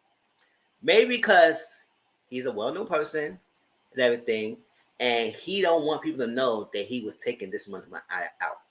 Look, listen, a regular person like me don't want nobody up to my freaking back when I'm trying to withdraw from an ATM. I'll be in my Chase Bank like this, looking around, because it's not uncommon for people to rob you. So if he know people around him may know he had to draw a freaking $12,000 money, he probably could be susceptible to get a freaking robbed. And he didn't want that. And you know, sometimes they want to count the money all loud and everything. That's why maybe he should have asked for a private banker and go to another area. But still. But, girl, if people go to rob the bank, they will not try to go in there and give you a debit card and your ID. Like, what's up? I'll go rob the bank. Here's my identification. Like, are we going to be dumb like that? Oh, I'll rob the bank. Here's my ID. You can turn to find my name. No. Not when he come in a face-to-face mask and he had to figure like a COVID-19 panorama face mask. Like he don't want to catch no freaking panorama. And he had glasses on and a hoodie and coming in there and she just thinking he's going to rob the place. He will not come and trying to rob the place, give you a note and then hand you his identification and they go rob the place. Like, does that make any sense? That's a really freaking big robber, dumbest book of records if you ever saw one. That's what I'm saying. And then I know many people who work in the bank said that if you're trying to withdraw a large sum of money, it automatically alerts in the system. It automatically alerts, especially like over 10,000. And most of the people say if you're trying to take over at least over 10,000, it always alerts the system. Then the manager had to come in and take care of it. Maybe they had to take them to another room or something like that. What? But the fact that they kept saying this woman's a black woman, this is a woman, this is that, this is that. They kept influencing that. I said, okay, y'all trying to put the blame on this girl? Maybe yes. Maybe she didn't know what she was doing because you didn't verify the information. He had the debit card. He had the PIN number. He gave you all that. Gave you his ID. He wanted to just be discreet. You know, you thought that was crazy because he put it in the back of the notes? Like, I understand that. And that could have went different. Lucky that it happened to him. What if you got a trigger happy or trigger mad person, mad police day that day? He was on one that day and wanted to get at him. This could have been a different story.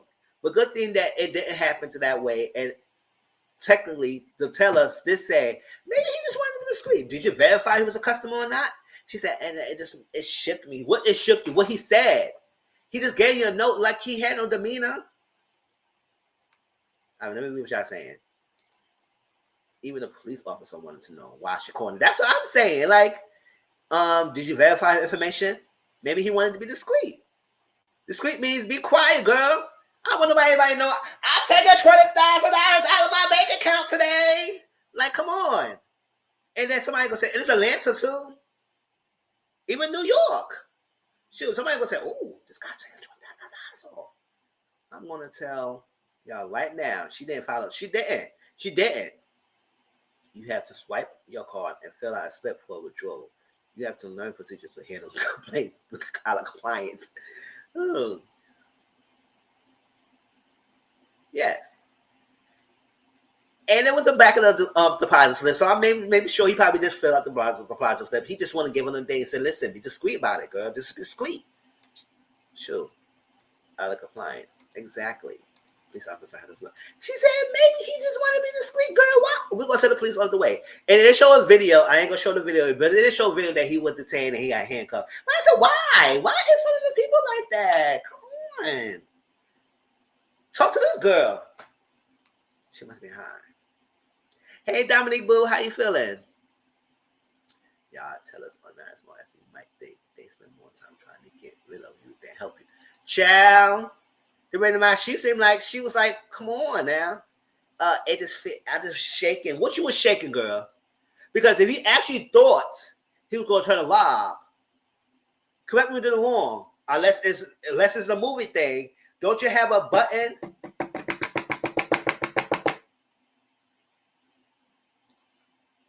She was wild. Better question is what bank robber writes their own bank account? Right, Tracy? Like, what? He showed. Listen, I'm going to rob the place, but here's my information. Like, go easiest access to get to cops to get the information. You go out of the place. Oh, here's my debit card. Here's my PIN number. Swipe here. My PIN number is 1234. My ID. And you go out of the place. No weapons.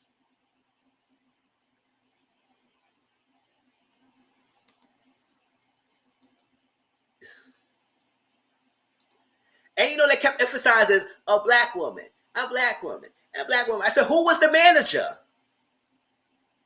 And why the manager thought to ask you to call the police? Hang your behind up. Put you to hang yourself, and that person scot-free.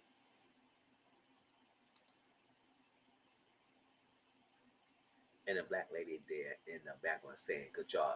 Good job to who? To the bank teller? Then she must be smoking herself damn self. Good job. Because I don't see nothing with a good job. Yes. I want to understand her saying, could you please lower the mask and remove the glasses so I can verify your face? Yes, she didn't even do that. Maybe he could have did that. Because seeing the based on the video, it looked like it was not much people there anyway. But all you had to do is freaking look at his ID, girl. You didn't even look at that. Oh. A good job to police. Ooh.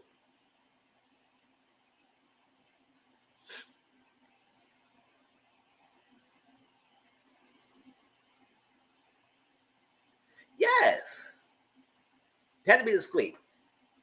If a regular person get robbed, imagine a celebrity, people know that's a celebrity. Or he probably didn't want people to come up to him, especially when he in a bank. That's why I say, listen, if you're going to draw that much money, just go ask a private banker. Or go to the side. One bank robber let you go back and talk to your manager while you rob it. That's what I'm saying. Like, really, girl. It's like, I don't know. That was crazy. But lucky it did not turn left. Because we could have had a whole different story. And then we would have been all pissed off, mad. Where this girl information at? Where's she at? Where's she at? Child. People were trying to find her information. I said, how dare you call the police and they got this guy killed? Like, you know, it could have been left.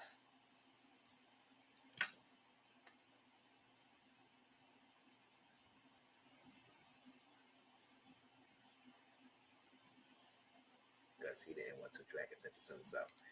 Yeah, I think so too. Maybe he didn't want that. Because he said, if you get a private say, oh, he must be somebody. He must be somebody interested. Because yes, you will have to go, they will have to come out and get you and take to a different room. And people was like,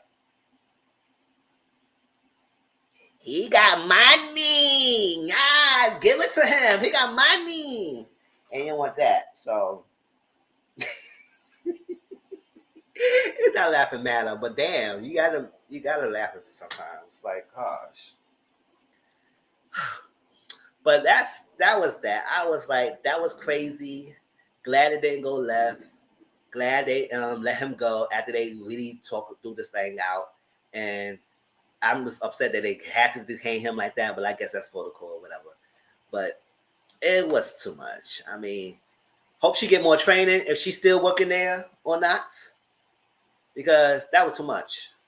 Like he was trying to get his money and go to strip club in peace. No, everyone knows it was some mess. Sure, like come on. Verify first before you call everything. And if he didn't match, then you would say, oh snap. And click the button or something like that. But gosh. All right, y'all. That was that. But if y'all want to continue the conversation, we can talk about it more on Discord. All right, let's move this. What's next? Ciao, y'all.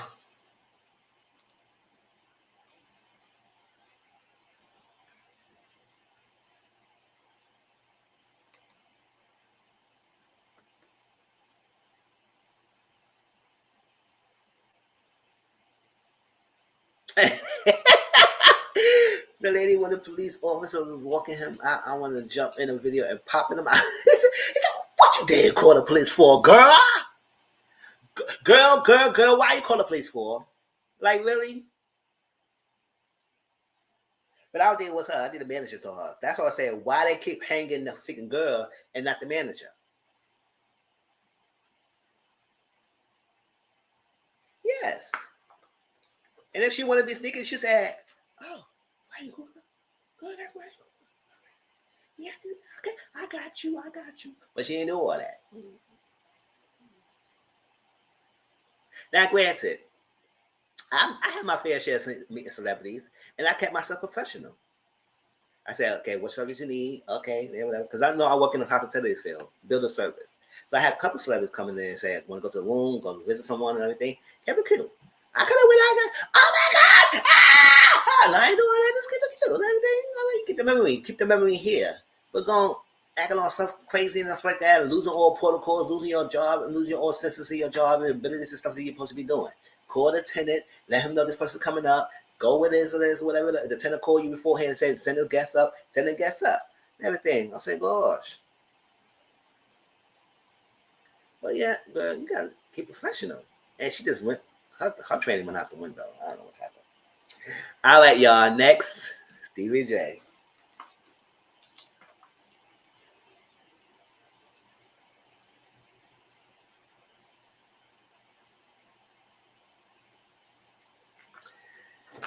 I'm not gonna really.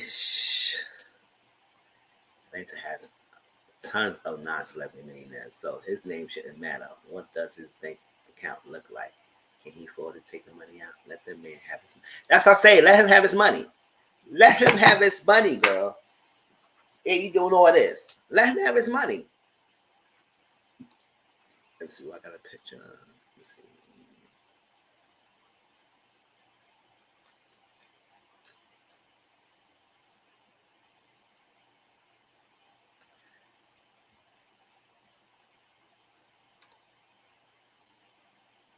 Is that the same bank Wendy used? Because the bank real tight with money. Yes, you talk about it. Have to work with tricks.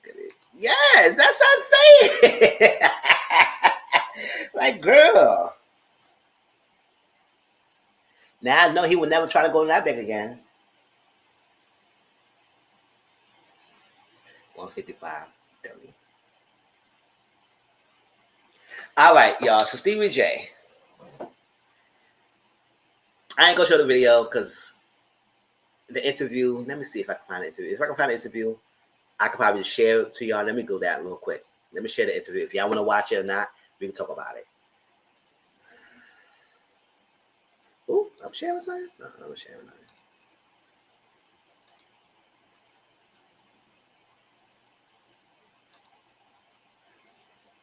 Not that.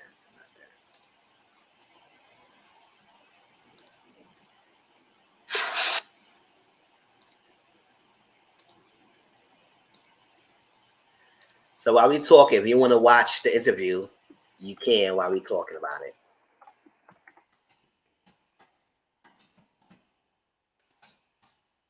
Here we go. It's right there. Well, so that's it. That was a fake story. All right, y'all. So Stevie J had a whole interview with Leah. And Leah has a current podcast with Candace Dilla Bassett. They have a podcast. And Leah does interviews with other celebrities and stuff like that. And I see her do interviews before and everything. And she's a very well professional girl. Now, yes, she went to prominent school and she knows what she's doing. But I don't think that she was ready for this. Or she just wanted to get her story out so quickly that she just ignored everything that was happening in front of her. It was quiet. At least Nelly was loud and more for us. He was quiet. And that was crazy. He was quiet. But you could see the signs that he was doing something because he kept looking down. I guess the lady asked him one time, like, do you want me to stop? He said, don't stop.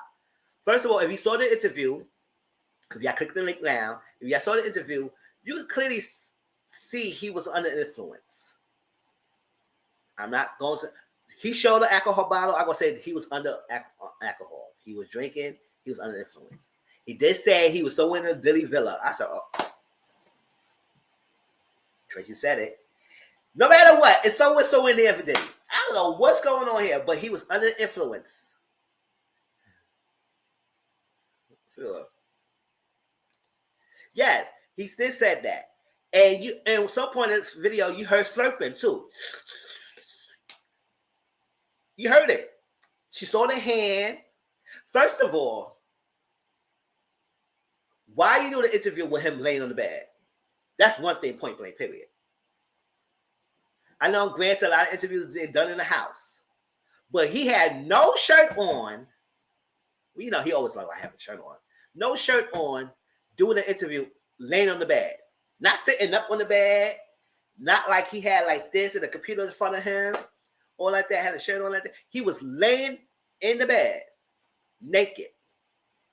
Now, granted, it was waist up. Dominic, I just shared it. I just shared the video. Is he still married? No, they're going through a divorce right now. So they separated. But he's still married, yes. Either way, they was getting old. Yes. It's like old classic Stevie J behavior, everything, but the creep, you know, creep squad, all that stuff. So throughout the video, he was in the bed getting sloppy top. At one point, you saw the hand of the female, right? You heard the snarl and slurping. Just go Dominique, just link up. Just go up the my live. I just shared it.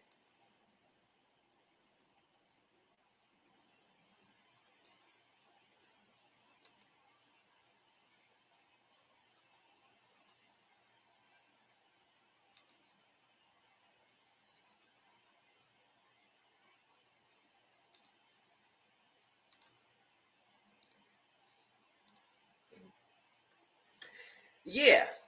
And at one point in the day, he got up and went to the bathroom. You know, he muted the video because, you know, you got to take number one. And he tried to show something, and she saw that he clearly had no pants on. And I was like, oh my gosh. And he tried to show the tattoo and all that stuff. Now, granted, it was very disrespectful for him to do all that. It's very disrespectful for him to do all that in an interview. But what makes it so interesting is that why she continued that interview throughout the whole thing? She continued it. The signs in front of him. So in his mind, I think that he was like, listen, she kind of clearly know that I was doing something in front of him. She saw the signs. Oh, she's probably with it. She kept interviewing him. But now, like, doing the thing, you know, he was getting agitated with some of her questions, or he was playing around. Because, you know, he was kind of flirting with the girl, too, Leah. He was flirting with her a little bit, called her beautiful, was showing her thing, was trying to show her little thing. He mentioned how many inches he has of his penis size. He was saying all that during the interview. And she kept going. Laughing, all that stuff, like with it. I was like, ooh. kept going with the interview. Now, she's interviewing him questions of the documentary he's doing that's on TV One, I think tonight, on TV One. She was doing her job, but in what way do you should allow that guy to disrespect you when doing the interview? Because I'm pretty sure he won't do no job interview doing like that way. I'm pretty sure that a lot of us wouldn't do no interview that way. Because she kept going on with the interview in that kind of setting, he may think that she was okay with it. Until he called her a name that she just was not okay with it and everything. And not blaming her, but he was highly disrespectful. He was on one. He was under influences. He was getting things done. I would have to end the interview. I said, you know what? I value my time, and I do not want to be disrespected like that. So if you call me, or let's reschedule an interview, will you not preoccupy? And end it right there. Because the number she's going to get now is, no, granted, people are bashing him for doing what he did. But some people question her professionalism, because she had to clap back on Twitter. People question her professionalism when she kept going on with that, knowing that he's doing something. Now, I don't know if she's seen it, because we couldn't see the act, but we see the signs that the act was being done. So you clearly could see that he was getting sloppy top. And it was point blank period. She messed up when she mentioned. Yes. Because throughout the thing, he was flirting with her. Throughout the thing, he was toying with her or stuff like that. She was asking the questions, probably triggering him a little bit. And he was saying some things. And he said, yo, this is that. Then when she mentioned the panties, yes. The sound was everywhere. Yes, it was. When she mentioned the panties, everything, that got him ticked off. He said, oh, panties? Yo, what's up? You know, the whole accusations of him being on the DL, whatever, or so like that. Because that's kind of shunned him and everything. And she talked about something about the leakage of the video of him and Eve, but he said he never did that. That was not his fault. Somebody else did it. Him and Eve cleared it up. But that was something that he had to suffer with, because he said he would never do that to her, or that's like that. And that's what he mentioned his penis size. He said maybe they wanted to see how much I was working with down there. And he mentioned it. And she said, I was, ooh. Yes. What messed up as, I guess at the time he was dragging, he was flirting with all that stuff like that, doing all that stuff, thinks that she's down with it. She mentioned something about, oh, what's up? You know, tell your son, told me. I said, what's up? And everything. Oh, he said, you know, what made her say that? Because he turned classic Stevie J on her and called her a slut bag. He called her that. And she said, what? No, I'm not nowhere near that. He said, oh, yeah, you know, you like that. You know, my son could break you down, all that stuff. You like that. You want that action being done. She said, nah, you rejected. Don't reject me to your stuff like that. And that's when she started getting offended. I said, girl, you wasn't offended all that time he was getting sloppy top when he was doing an interview with you? And mentioned his penis size, mentioned how cute you are, mentioned flirting, doing all that stuff. He wasn't offended none of that. But to that, he said that day, she said, no, I'm a virgin here. He said, oh, you're a virgin hoe. You're a virgin. You're a virgin hoe? All that stuff like that. And my son gonna break you. And I said, oh, clearly, Stevie J don't like no other competition. If I'm doing something with your friend, we're trying to fight with you, girl, don't mention my son up in here. And I clearly took him off to the point that he kept calling her names and everything. He cut the video off. She didn't end the interview. He ended the interview.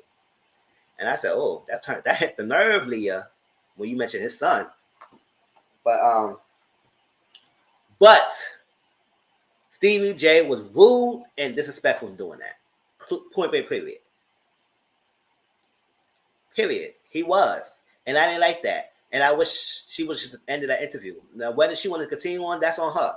But at the end of the day, on YouTube watching it, seeing the video, I was like, why continue that? Now, people clapping, question her professionalism.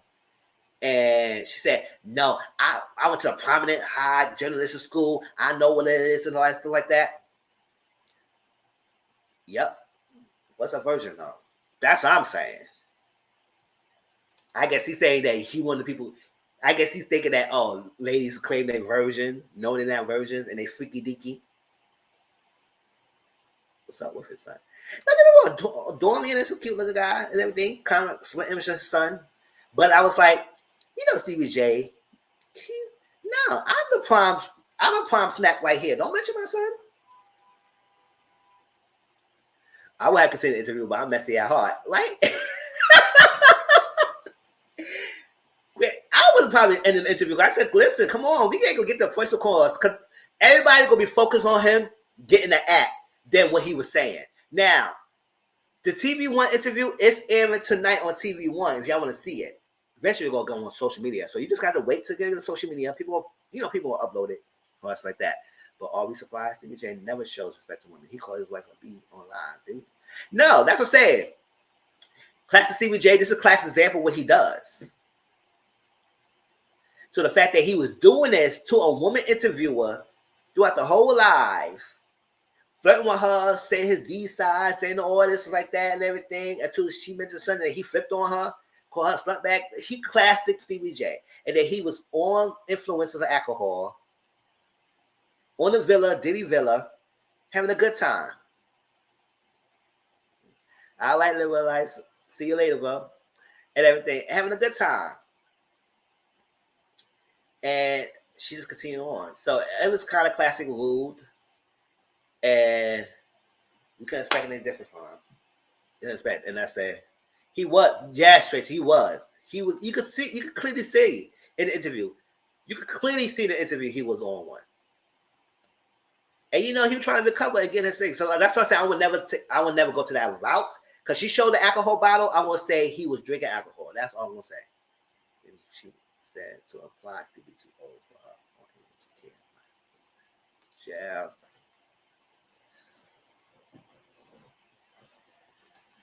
Whew.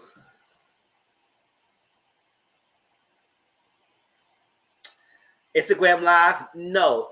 I think it's on her YouTube channel. It's her channel, her page. So she was on live. And, it's an interview live. Like I probably do StreamYard or something like that. That, how we do a panel. And we all in our different houses. And we go on live through the panel. So that's probably what exactly what it was. And whether he probably used his phone. I think it was his phone. But other than that, it was YouTube live.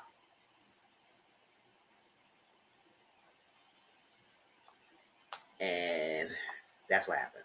So it was crazy that he did that. Classic Stevie J. Rude as hell. Disrespectful. If I were there, I would have been pissed at him for going on the interview while I was putting in work. Listen, that's what I'm saying. And then he was disrespectful for the person giving head. Giving the head.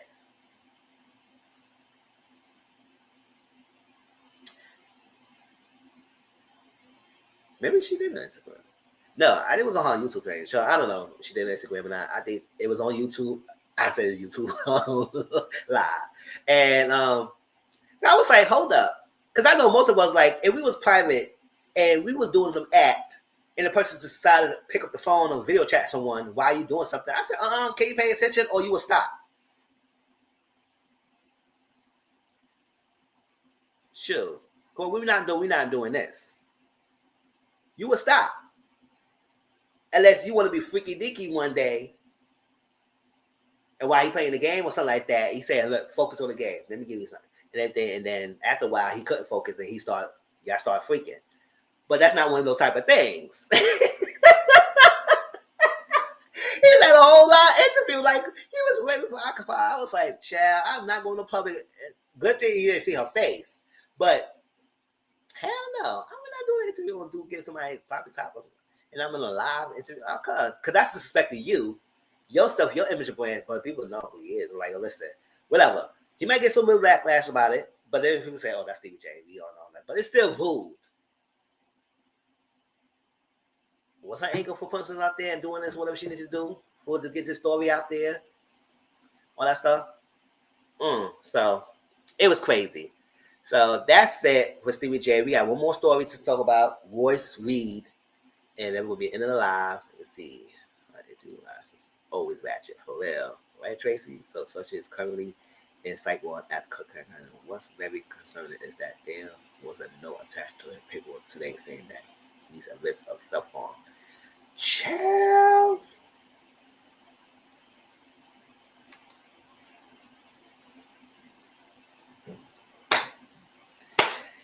Jussie, I don't know what's going on, man.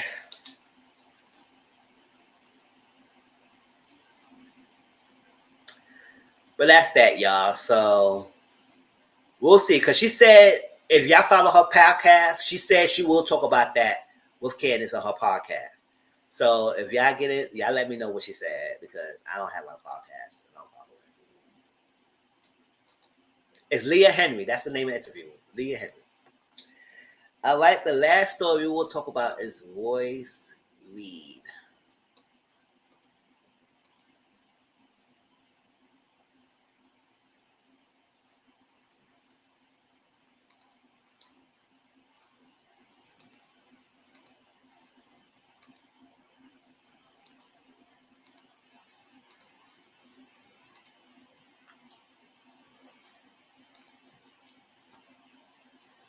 Okay. The article.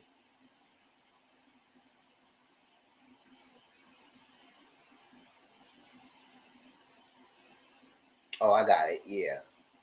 Yeah, that's what Brother speaked out that he said he wasn't a psych walk and everything. I said, oh, that's terrible. Oh, that's sad. All right, y'all. So my question is, what were your initial reaction when y'all read the story about Royce Reed and her son? Initial reaction before you read the story, the details. What was your initial reaction? Because when I saw this, I said, "Oh my gosh, really?" Because we even heard from Royce for a while, you know, that she's doing her life. So I was like, "Oh my God, not really?" And I would say, "No, not jail time, no criminal, no, because she need help. Don't do this, because it's not gonna be helpful if they split the son and daughter up, not son and mother up like that. She had to go to jail for stuff. I said he needs some more counseling, he needs more help. Like, what's going on? But I feel bad for his. But I wonder if baby boy was touched. See, that's the thing. Let's do everything, and that is it. Also, is like a documentation of the court thing. We're gonna read that too, and then we gonna discuss. What's going on with her? I don't know, but to me, it's like it's a mother protecting her son and doing everything necessary to do everything for her son, and it just tough. It's sad because when I saw this, I was like, "Wow." Court docs reveal Royce Reed underage son allegedly engaged in inappropriate conduct with a minor. The claims are the cause of her child neglect charge. Okay, so earlier today, we reported that former basketball wife Royce Reed turned herself in to the Florida police due to the third-degree felony charge of child neglect. Now, according to recently released court documents, the details, this is the shade room, y'all. So everything I got from the shade room, mostly. The details involving the case have revealed that her underage son alleged inappropriate conduct and minor led to the charge against her. According to court documents, Royce's young son had an alleged history of inappropriate sexual conduct with minors that came to a head last year when he allegedly made the minor son of Royce's boyfriend perform a sexual act while the two boys were at Royce's home. In the documents, investigators confirmed that during the interview with him about the incident, he stated he made minor child withdraw, the name is withdraw, masturbate him because he was angry, while revealing that it happened on two separate occasions. Royce's son also said that the anger triggers him into acting out sexually. That's something we're going to discuss. We're just going to discuss a little bit about, y'all. He was forbidden by authorities to have any conduct with minors 2 or more years younger than him. And the son of Royce's boyfriend falls underneath those restrictions. Her son and a minor child have been together multiple times throughout the year, despite him requiring not to do so. In response to her son's inappropriate conduct, Royce told investigators that he has been seeing a sexual treatment counselor at True Core Behavioral Solution for the past 8 months. However, when her son told the counselor about the incident, it was then forwarded to the Florida Department of Children and Families. Royce was charged with third-degree felony of child neglect. on March 10th, 2022.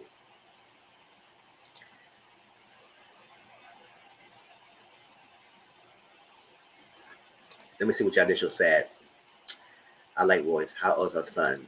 Baby, I read the whole affidavit. I'm going to have to read it in a minute. I'm about to read it, y'all, so we can get the whole details, and then we can discuss.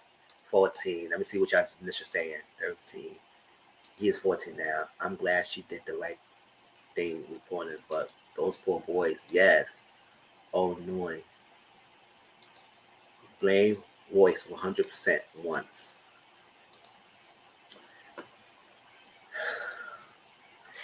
It is touching, y'all. All right. So this is the affidavit, y'all. Now, Royce cleared that she was not arrested. She just turned herself in because I guess it was as a mother, you want to protect your son. So I guess you got to do whatever you can to get the help that you need. Whatever. Before me, the undersigned witness authority personally appeared, detective, who was first by me duly sworn, said that she is sworn police officer of the Winter Garden Police Department, that she has personal knowledge of the offense that occurred in Orange County, Florida between May 25th, 2021 and August 1st, 2021 in Orange County, Florida. The defendant, Royce Reed, did, in a violation of Florida state statutes, commit child neglect. On February 24th, 2022, WGPD received a DCF fax for the case number, which stated Braden Howard had touched his private part in a sexual way. The incident occurred after a year ago in Orange County. Blake is the mother of Palmont's son. The incident occurred at Braden's home. It's unknown if Braden had resided in the same home at the same time of the incident. Braden has a history of sexual behaviors. He is currently in treatment at True Core Behavioral Solutions. He has been in treatment for 8 months.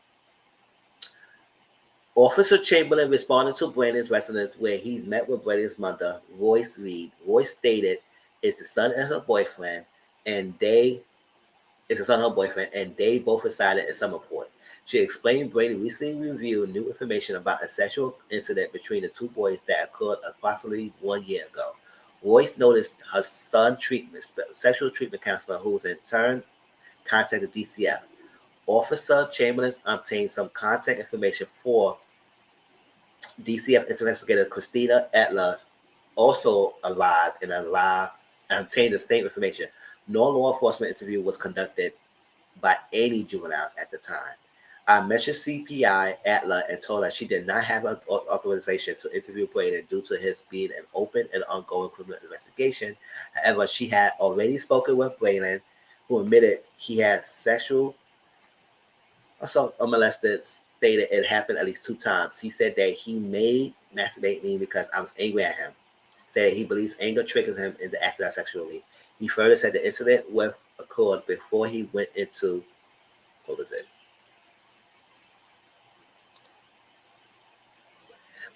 treatment, and since being in treatment, he is learning how to walk away from situations that made upset. He requested permission to speak with Blank, which it was granted to obtain undisclosure, since at the point we only had third-party information from the therapist and Royce. This is heartbreaking. Once she was made aware of the issue, she had done everything to keep everyone safe. Yes. So it was a question brought to me last night saying why should be in charge. Because this is a sensitive case and this is a minor, usually in this magnitude, the parents are the one to be forefront to be blamed or at least be charged with that, because they might have private knowledge and they probably know what's going on, especially if it's documentation that stuff is like this happening and it's under your care, that you should do everything you can to make sure this doesn't happen under your care.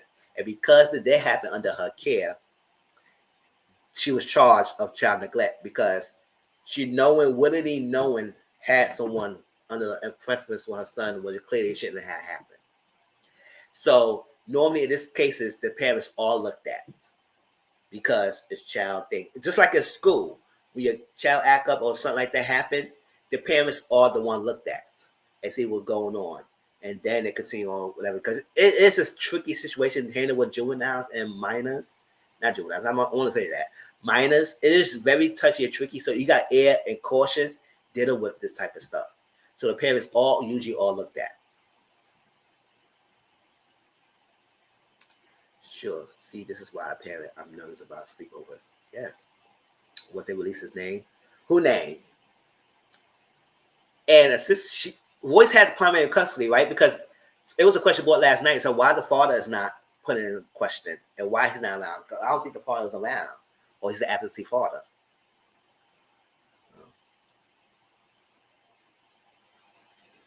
Yeah, I was just about to say that. People saying, where is he? But I was like, should they both be to blame? But when he's not around, and it was only under Royce care that this happened, and that's why they're coming at the Royce. Because she said she turned herself. Let me see. She said she turned herself in. Let me see. She said, I shouldn't even have to deal with this, address this. I did not get arrested. I turned myself in because I had to.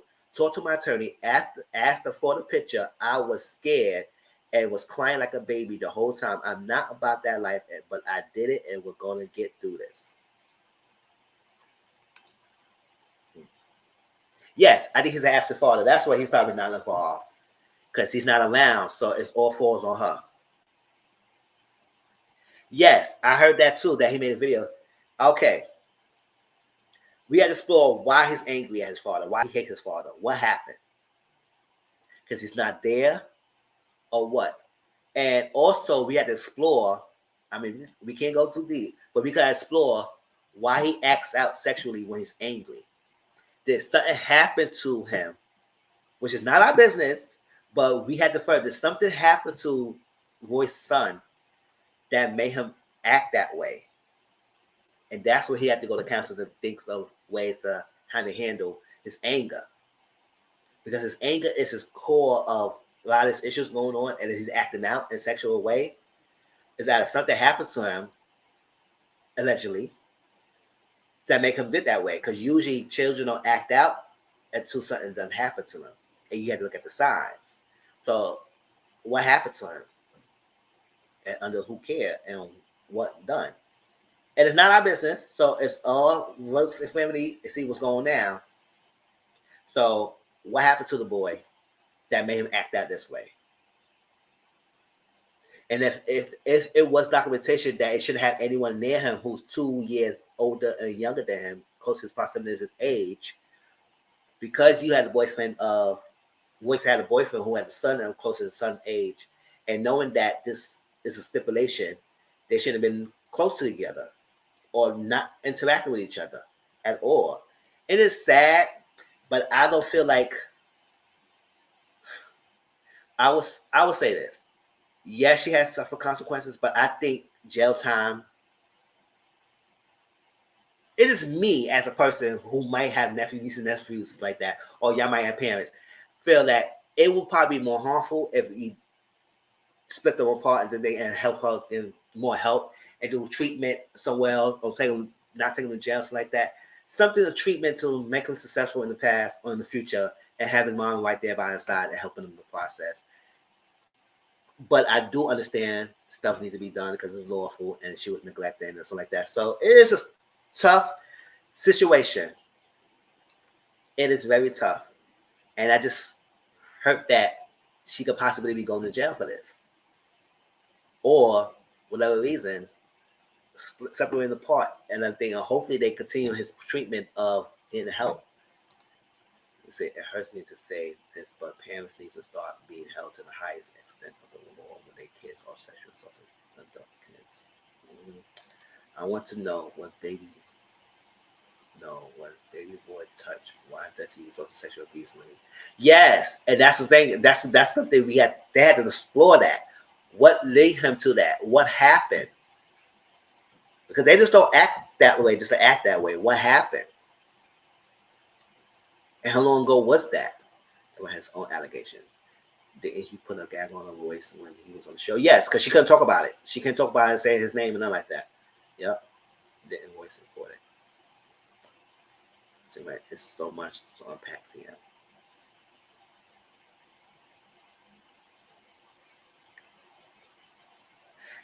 Yeah, I think that's the issue because that's all I was saying. Part of her, she has some blame to it because she knew her son cannot be in the same proximity of other children closest age, 2 years younger than older, because her boyfriend's son was put in front of her son's situation when he's going through this.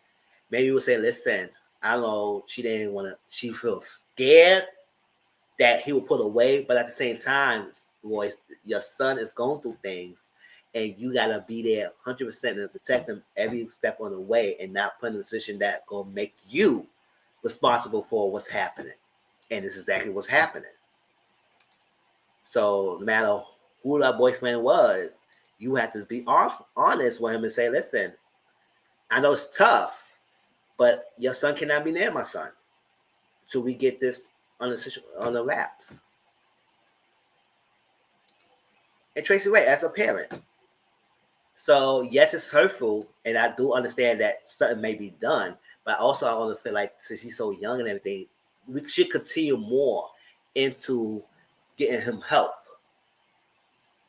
And since his mom is his main person, maybe he probably needs his mom.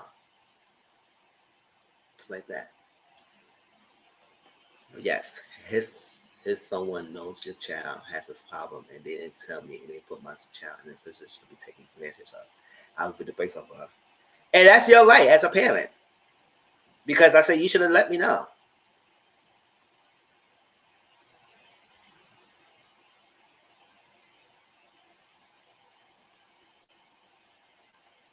Yeah, because she knows she helped them. So that's what's saying. Was these common situations, crimes on a minor, the parents usually all looked at first.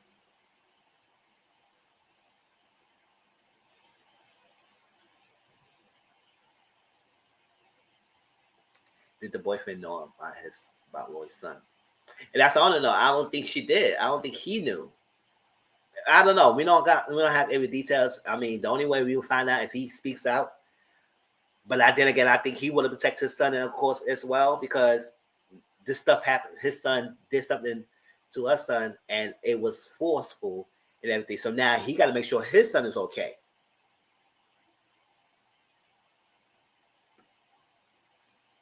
Yeah. I wish we knew that his son would get out of school, but they didn't get the full details. Yeah, she probably didn't tell him the full details of exactly why he's getting kicked out. So now that his son had multiple encounters with her son, now he got to make sure his son is okay emotionally. It's like that. So he won't start acting out to other kids himself. I don't know why I should end with something. But it was sad. I know Auntie Mama will talk about this on her panel as well. But I was like, this is heartbreaking. So I do understand what they need to do, but I hopefully it's delicate and the most awful to children are being affected, and children go get the help they need. So please, because the son was sending deep hits to minor, you have to protect people from your kids as a parent. Yes, and yes, and because the son mentioned this in his counseling sessions, it needs to be reported because it was harmful to other kids. Because yes, you want to keep confidential as much as possible. You can't keep it 100% unless you know other people could be harmful. If other people are being harmed, then you have to report. Mandated reporter.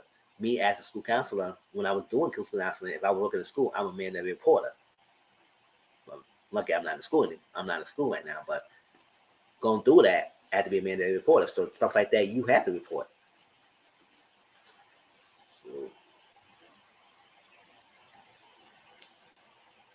yes. So it's a lot to unpack. Like we said, what happened? What the white guy say, even though he's an absentee father, of course I know news got to him. Or he probably see what's going on. Deadbeat as it is. Now, why you not in your son's life? You're going through this. Maybe he be angry because something might happen to him, or he might be angry you not in his household. Help him raising him to be the boy, or be a man, to be a respectful young man. What happened? The council session is getting better, but continue on.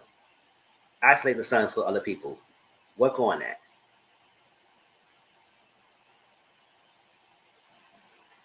And that's that. Oh, shoot, I didn't even write the thing when I started talking about Royce. I'll get that later. But anything else? No. But that was that with this.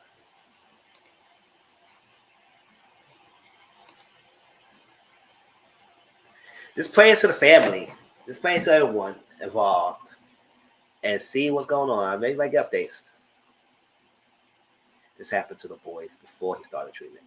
Yeah, okay.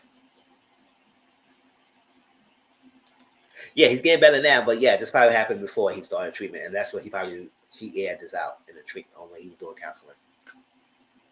So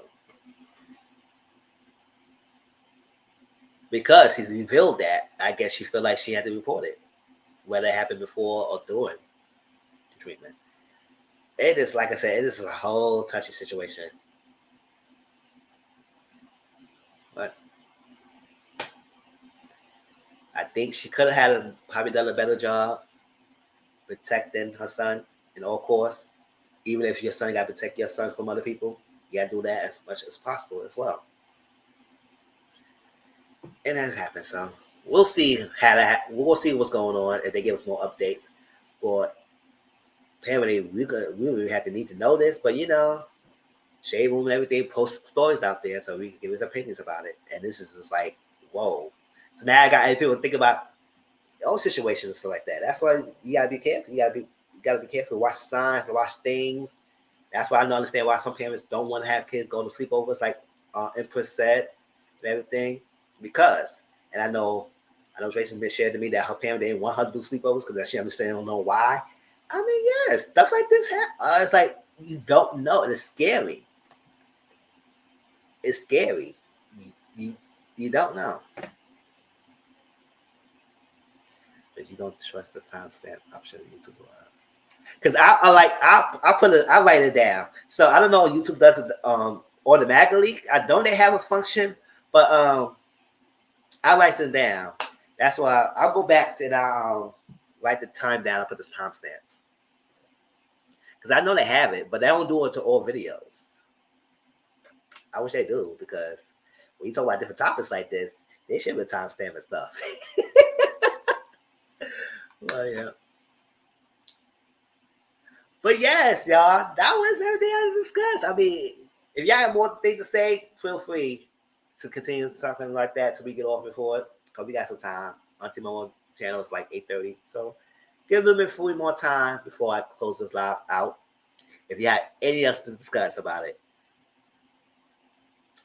anything else in the social media world that it happened, that I had every attention, y'all. If y'all was on my Discord, I had 2 other topics that was to discuss, but I substituted it with something else. I had every attention to try to talk about Little Durk tonight, and also the Nicki Minaj interview. But I was like, you know what? If y'all want to talk about that, let's talk about that in Discord, because I don't think I want to do a lot about it, because she definitely could have done a better job of protecting the children from her child. She was aware of her child issues and was given specific instruction what to do. She did what she wanted. Yeah. Yep, they do. I'm going to find it for you. Be right back. Okay. The way DL is dragging Kanye is taking me. What is this? Yes, on Twitter, he is going off. And I say he was dragging Kanye. At the end of the day, I do understand, because Kanye, you doing all this stuff. But you gotta understand, you are part of the problem too. Yes, we know you're going through things, but we can't always excuse that all the time. You're doing the most. You're doing the most. And you gotta relax. Yes, Kim's not perfect, but you are not innocent in all this stuff going on. So as you ramping, raging, and going on a rampage on social media, people gonna have opinions. And sometimes the opinions are from celebrities, and they go drag you just as everybody else try to drag you. You doing the most sometimes. At times, Kanye, like, get off social media. But you know that's not gonna happen. He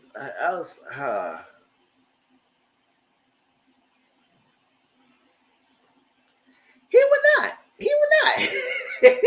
He not.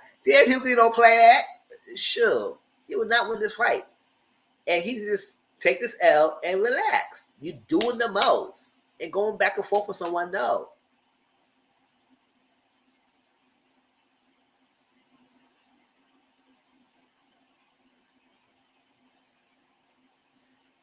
Child, I don't know what's going on with that boy or Kanye. It's like some things when he posts on social media, I do understand him coming from, but a lot of things was like, all right, we get it. Every week we gotta get something. I was like, gosh, can we get a break?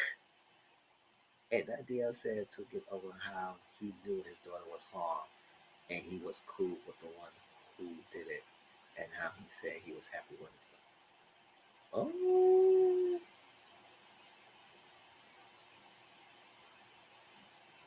Wait, and nothing DL can say to get over how he knew his daughter was harmed, and he was cool.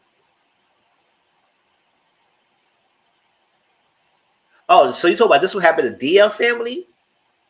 And what happened in his personal life? Child.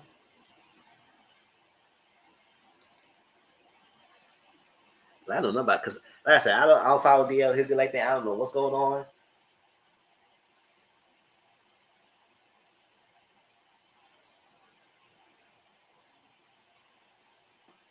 Oh wow.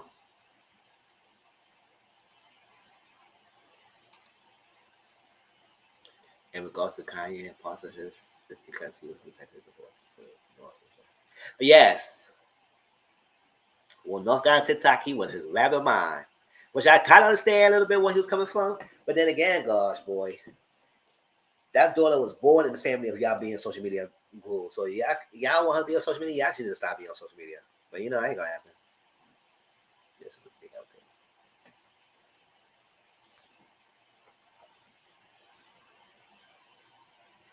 So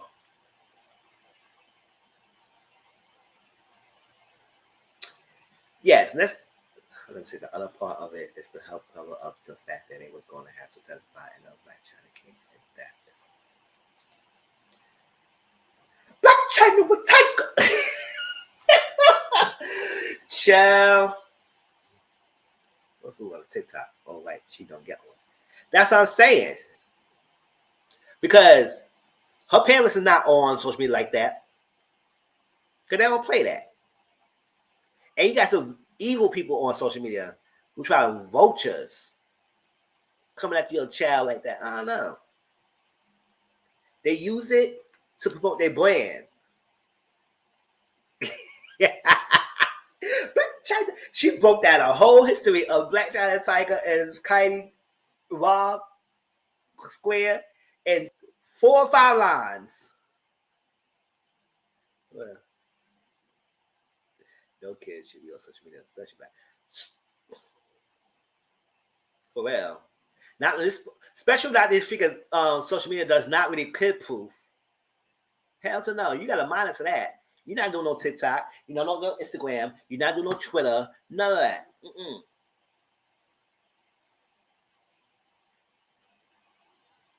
You better get Kid Bop's Bogle. You better get Kids Bop's app or something like that. Sure. Remember Kanye did. She want the kids on it's controlling. I get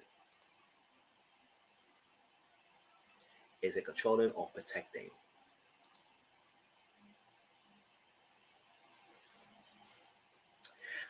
To me, I think it's tough, but I feel like as a parent, I understand when we talked about this before about the TikTok, I understand how he didn't want his daughter on social media, especially if him and Kim had a conversation about that, and then she on it. So it's like if y'all parents get together and be on the same page, what's going on? But she shouldn't be on it either. But then the parents is all on social media all the damn time. So it's bad for her daughter to be on it. So it's like, I don't know. You gotta be stricter.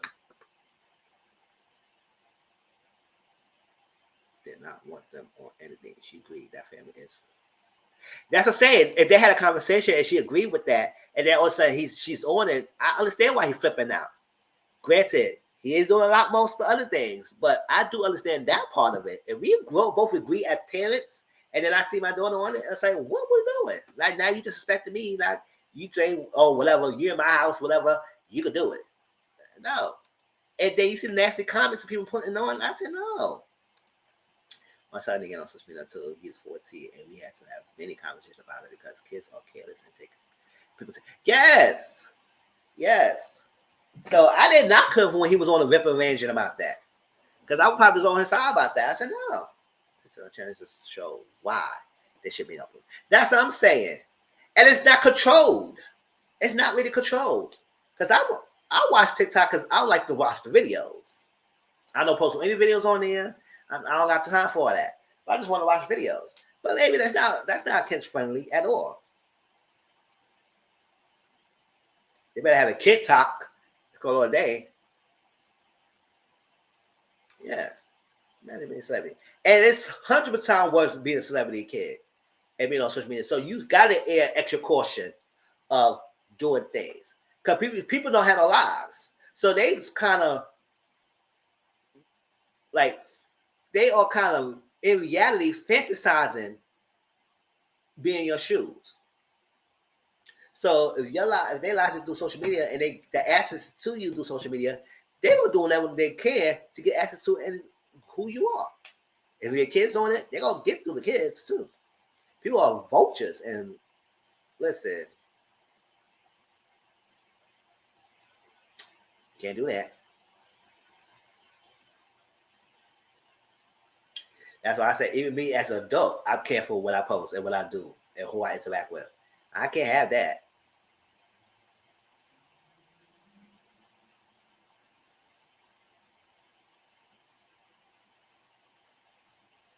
That's what I'm saying. The way our family uses black folks is wild. Why do I question where all the black folks in their circle went? I don't really get into the freaking KKs. Oh, the K's. Don't get with the K's because I can't. You can write a whole freaking autobiography with these ladies. A whole dissertation. And the people.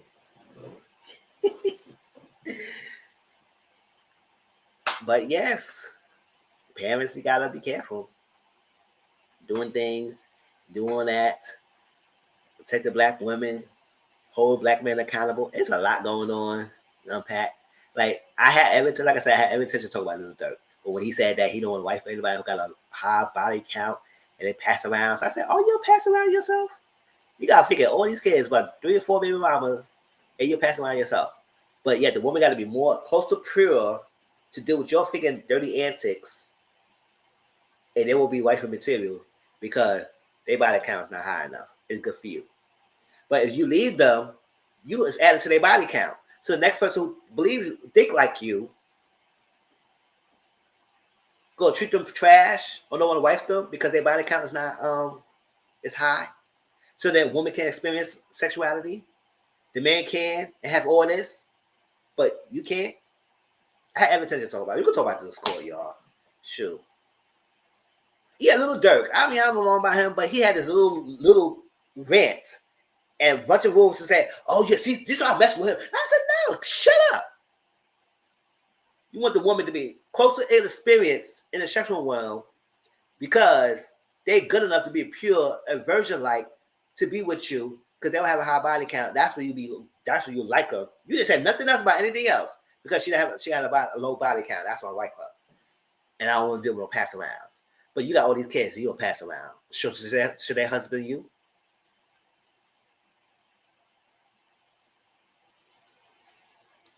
Sure. Little Dirk. Yeah. I posted on my Discord, the Twitter, and I said, is you a pass around yourself? I think only one person. Well, hey, Dr. M.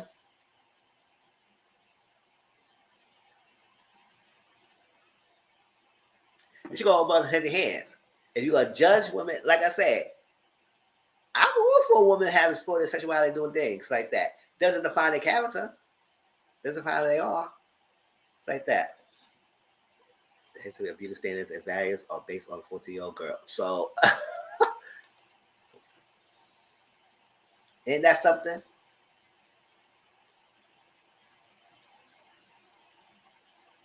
You gotta be damn near pure, untouched to be wifed up for men like that. But they can have all these damn kids and freaking around the whole world, having all these kids, and they good husband materials. What are your values? What's the values?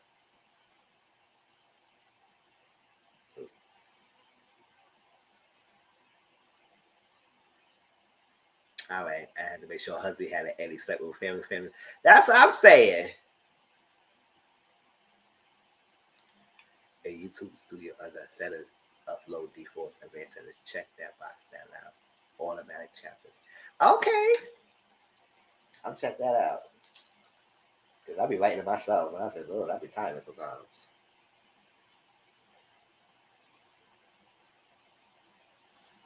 Upload defaults. I think I did. Let's see.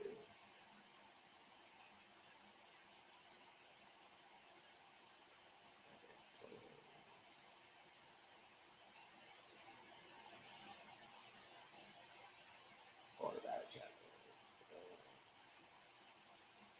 Let me see. This boy's voice and her son thing is a whole mess. Yes, Dr. M, it is. It definitely is. Definitely is a whole mess. Child, we went through it, so try to play the playback and give me your opinions about that on Discord or later on in this conversation because it's terrible. But at the same time, we have to think through things like fault to herself, fault to everybody. I was like, why are we still holding standards that are illegal now? Tracy Allen, not now. Holding just high standards. For what? Just tell them that the guys don't count the ones you fully enjoy yourself. I mean, to be honest, I just tell them that the guys don't count the ones that already don't enjoy yourself. What is the boy's father, Leary? He was not in the boy's life, or Royce couldn't have been blocking him from seeing his son's life either way. He should have been there. That's what I'm saying. He's absentee father. So that could be the reason why he's angry. Part of the reason why he's angry, on top of something that might should have been done to him. Something might have done to him. On top of him is as a father not being there, something else could have done to him while he's acting out sexually. I keep it in my pants for me. It's not safe out there. I don't know who man through. Yes, but yet they say you can't be wifed up because you have a high. If you did have a high body count, doesn't mean the value as a woman. You may be experienced. So you want someone who's young, so young and inexperienced that you can deal with them, so they have no expectations to value themselves to somebody else who may be a good candidate. They have no other measurement, so they have to just go by you, waste their whole youth and be with you because you hold this high standards for her when you not doing yourself.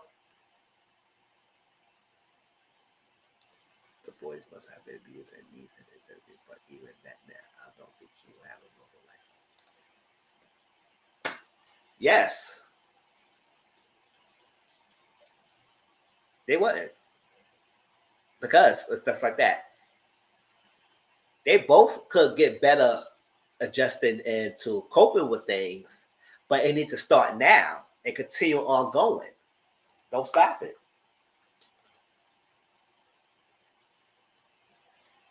We got a few more minutes before we end this live, so we get a little less before the panel.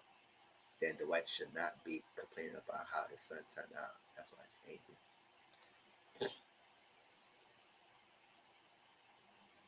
Yeah, if he's not around, then he shouldn't have nothing to say. Because he around, it doesn't mean that stuff could still not happen. Because if you're not paying attention and not being involved like that, stuff could probably still happen under your roof.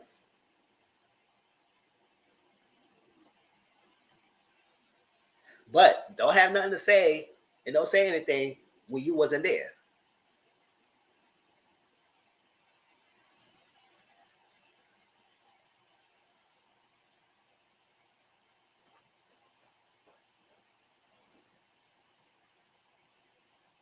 Do you think everyone that has a problem with sexual abuse was touched? No, I don't think everyone who has power with sexual abuse was touched as a child. It could be a possibility. It's like that. It could be a possibility. But a lot of people who does go that realm usually say something happened to them when they was younger. But doesn't mean it's always happened. But usually it's like a short indicator that something did happen.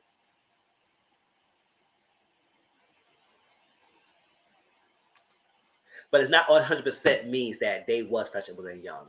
Some just like they be acting out, this is act out. But some have, and that's probably there's a possibility.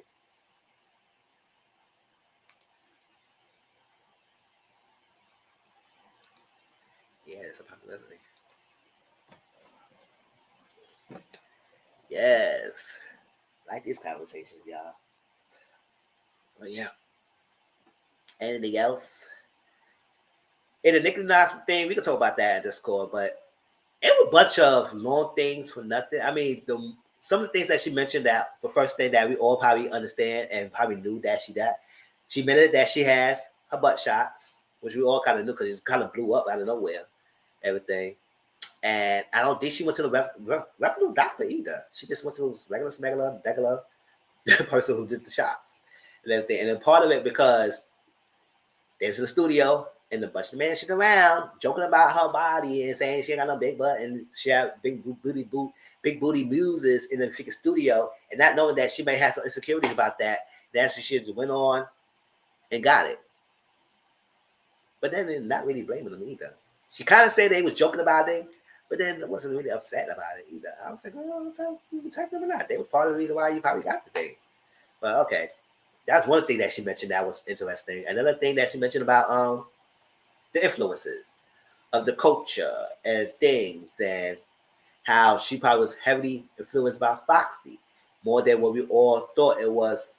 But then again, we all know that you was influenced by the other one too.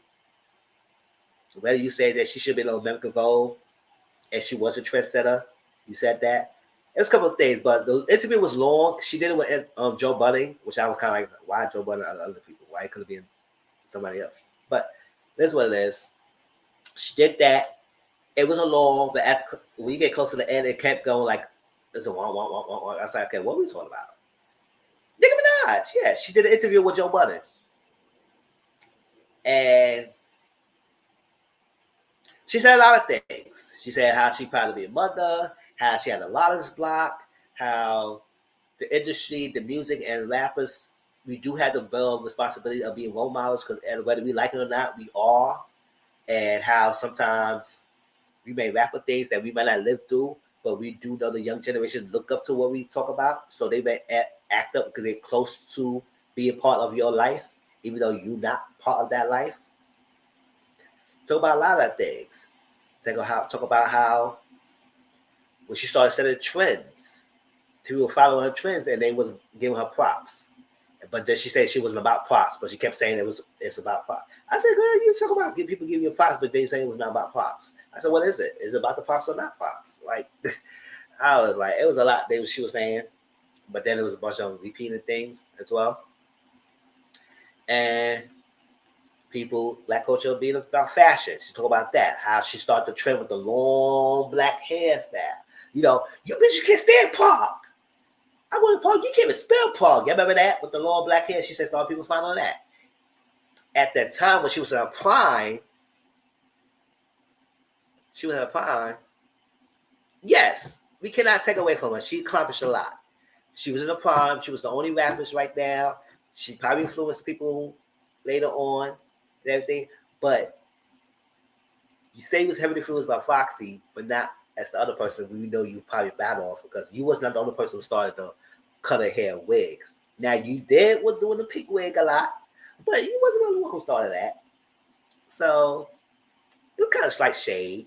But hey, that's her life. I'm not knocking her life. It is what it is. But yeah, she did say a lot of interviews. If you didn't see it, I did share it. I did rewatch it on Discord. And if you want the link, just DM me. I send you the link and everything.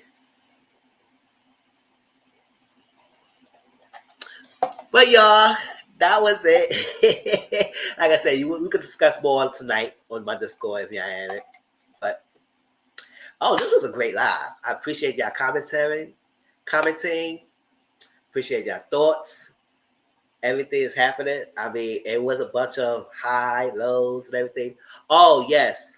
I think her writing style was more influenced by mine. Yes, it could be. Like I said, she was influenced by her writing style. Her writing style was influenced by Foxy, definitely, but her style, aesthetics, was definitely influenced by Kim. But she didn't give Kim her props about that part. She gave him some props about being a trendsetter and being a Vogue.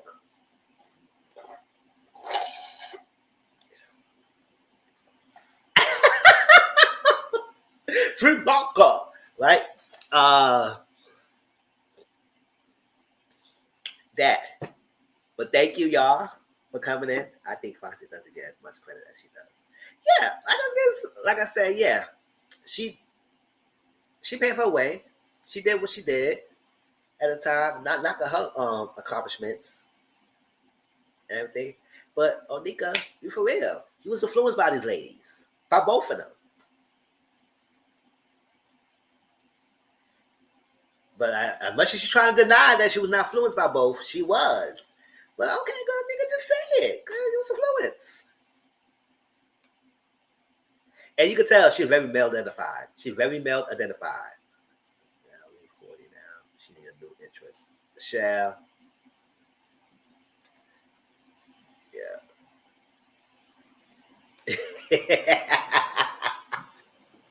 Yes. Yes, I appreciate all y'all coming through. Don't forget, Thursday I put my tomorrow. Auntie Momo's we doing a joint live on Johnson Cabaret on Auntie Momo's channel. So catch us tomorrow on that. Because it has been really successful with our channels, doing reviews back to back, doing reviews and get increase of that. And if you enjoy our content, always share it to people. Let people know about us. That's the only way we get bigger. Word of mouth. Let people know. If y'all in the chats and everything, share our videos out there. Because we could be the next Bondi. We could be the next Locks. For his Locks, we could be the next Ashley Better and everything like that. Come on, share us out. It's like that. Let's know. But I always enjoy y'all. I appreciate y'all rocking with me. It's for always to the end. Some of y'all might start becoming moderators. So if y'all see y'all Little Rich next to your names, everything. She absolutely was. My girl needs some new talking points. Do you see Wilmer saying that he never been infinitely? I think he said because I think I heard that when he said that. I think he said that is because him and Jada always be honest with each other. Whether they did something with each other or not. I think the only thing in her part, I don't know. He said he always been honest, so that he's saying that he haven't been infidelity. I think is not outside the realms of what they agreed upon in their marriage. He was not faithful on that aspect. And I said, oh, okay. But I gotta look at more of the interview on what he's saying. I did see little clips of it and when he said that. I think it's because of the realm and they agreed upon in their relationship. He did not cheat outside that realm of what it's supposed to be. Like that. So he may have did his thing, but she knew what he's doing.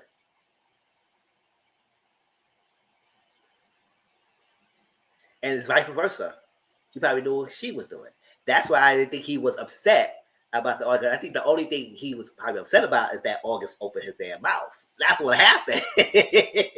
And kind of now they had to share this because they always kept it between that household. Sure.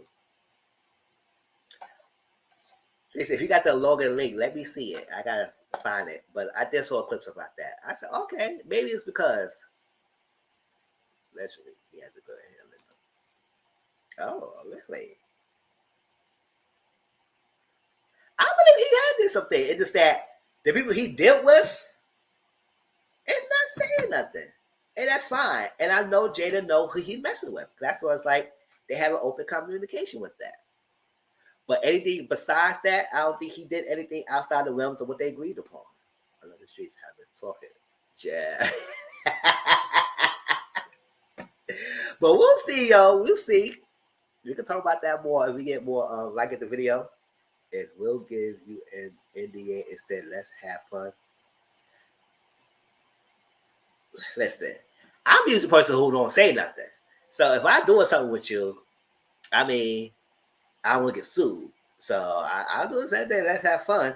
We can have fun, sure. As long as you let Jenny know, because I guess that's the agreement between those two, man. She know. Nobody else needs to know. That's like that. I want no sneaking around and she's pissed off at me and something like that. Chill.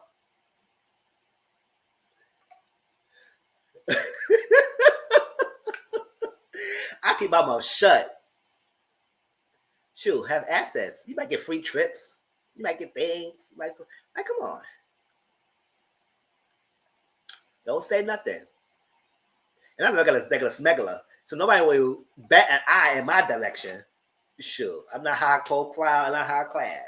Unless people try to find out my YouTube channel, this is the story. Don't find my channel, y'all. But I won't say nothing about it though. I just keep it to myself.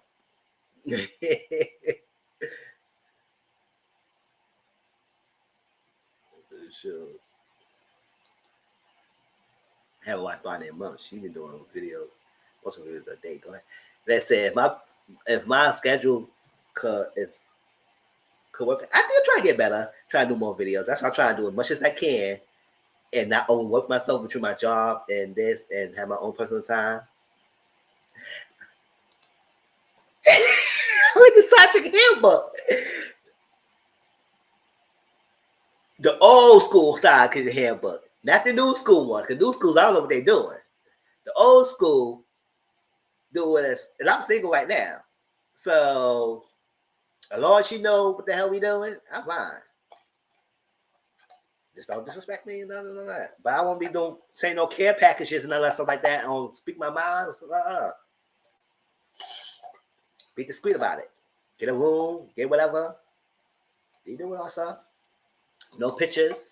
The fact that we don't know nothing that he had did with anybody on his end, that means to show that he's very careful and particular of what he's doing.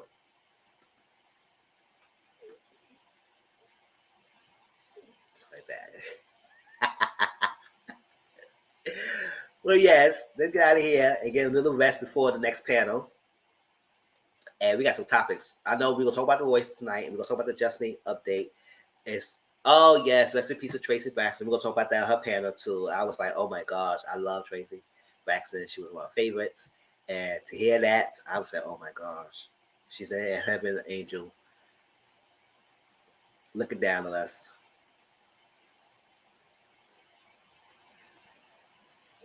Praise to her. But we'll talk about that in the panel. Because, usually I don't talk about that and everything, but I do have to mention it because I do appreciate Tracy when she was on the show, when I was watching Braxton Family Values, and I do adore her. And you never know. Good that she lived a life to be able to have children, to be a grandchildren, sing and be successful. I just wish she had a longer life, but this big C won the battle. So. Thank you, Tracy, for coming through. Apple's Prime, Dr. M, JW, CF, Dominique, Brittany, Live a Life, Auntie Bobo. Thank you all. We always have a good time. See y'all at 8. Oh, BKZ Empress. Thank you for joining live. Hope you come more. Toy. 8:30 Eastern, 7:30 Central. We're on live on Auntie Bobo channel. Talk about a lot of topics.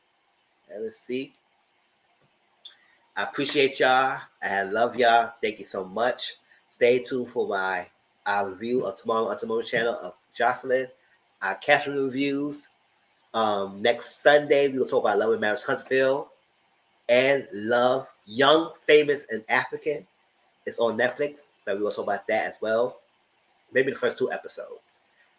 Next Sunday, and then Put a Wig On is coming back, so we're going to talk about that. So our Sunday is going to be packed of reviews and TV shows. It's going to be back to Mizzle Talks. I ain't doing Mizzle Talks for a while now, y'all, so we'll be back to Mizzle Talks and our TV shows and everything like that. But enjoy the rest of your night. Hope to appreciate y'all.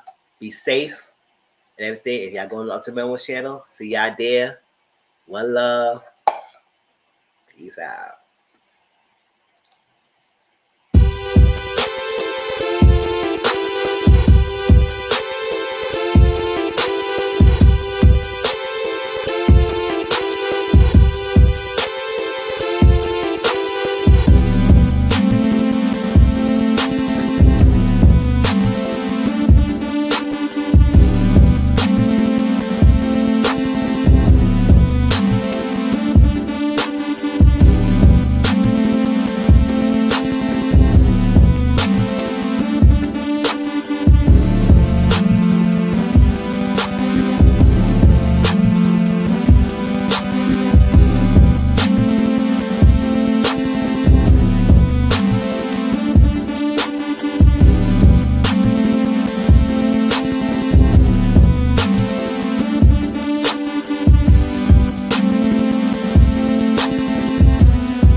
All right, y'all. See y'all later.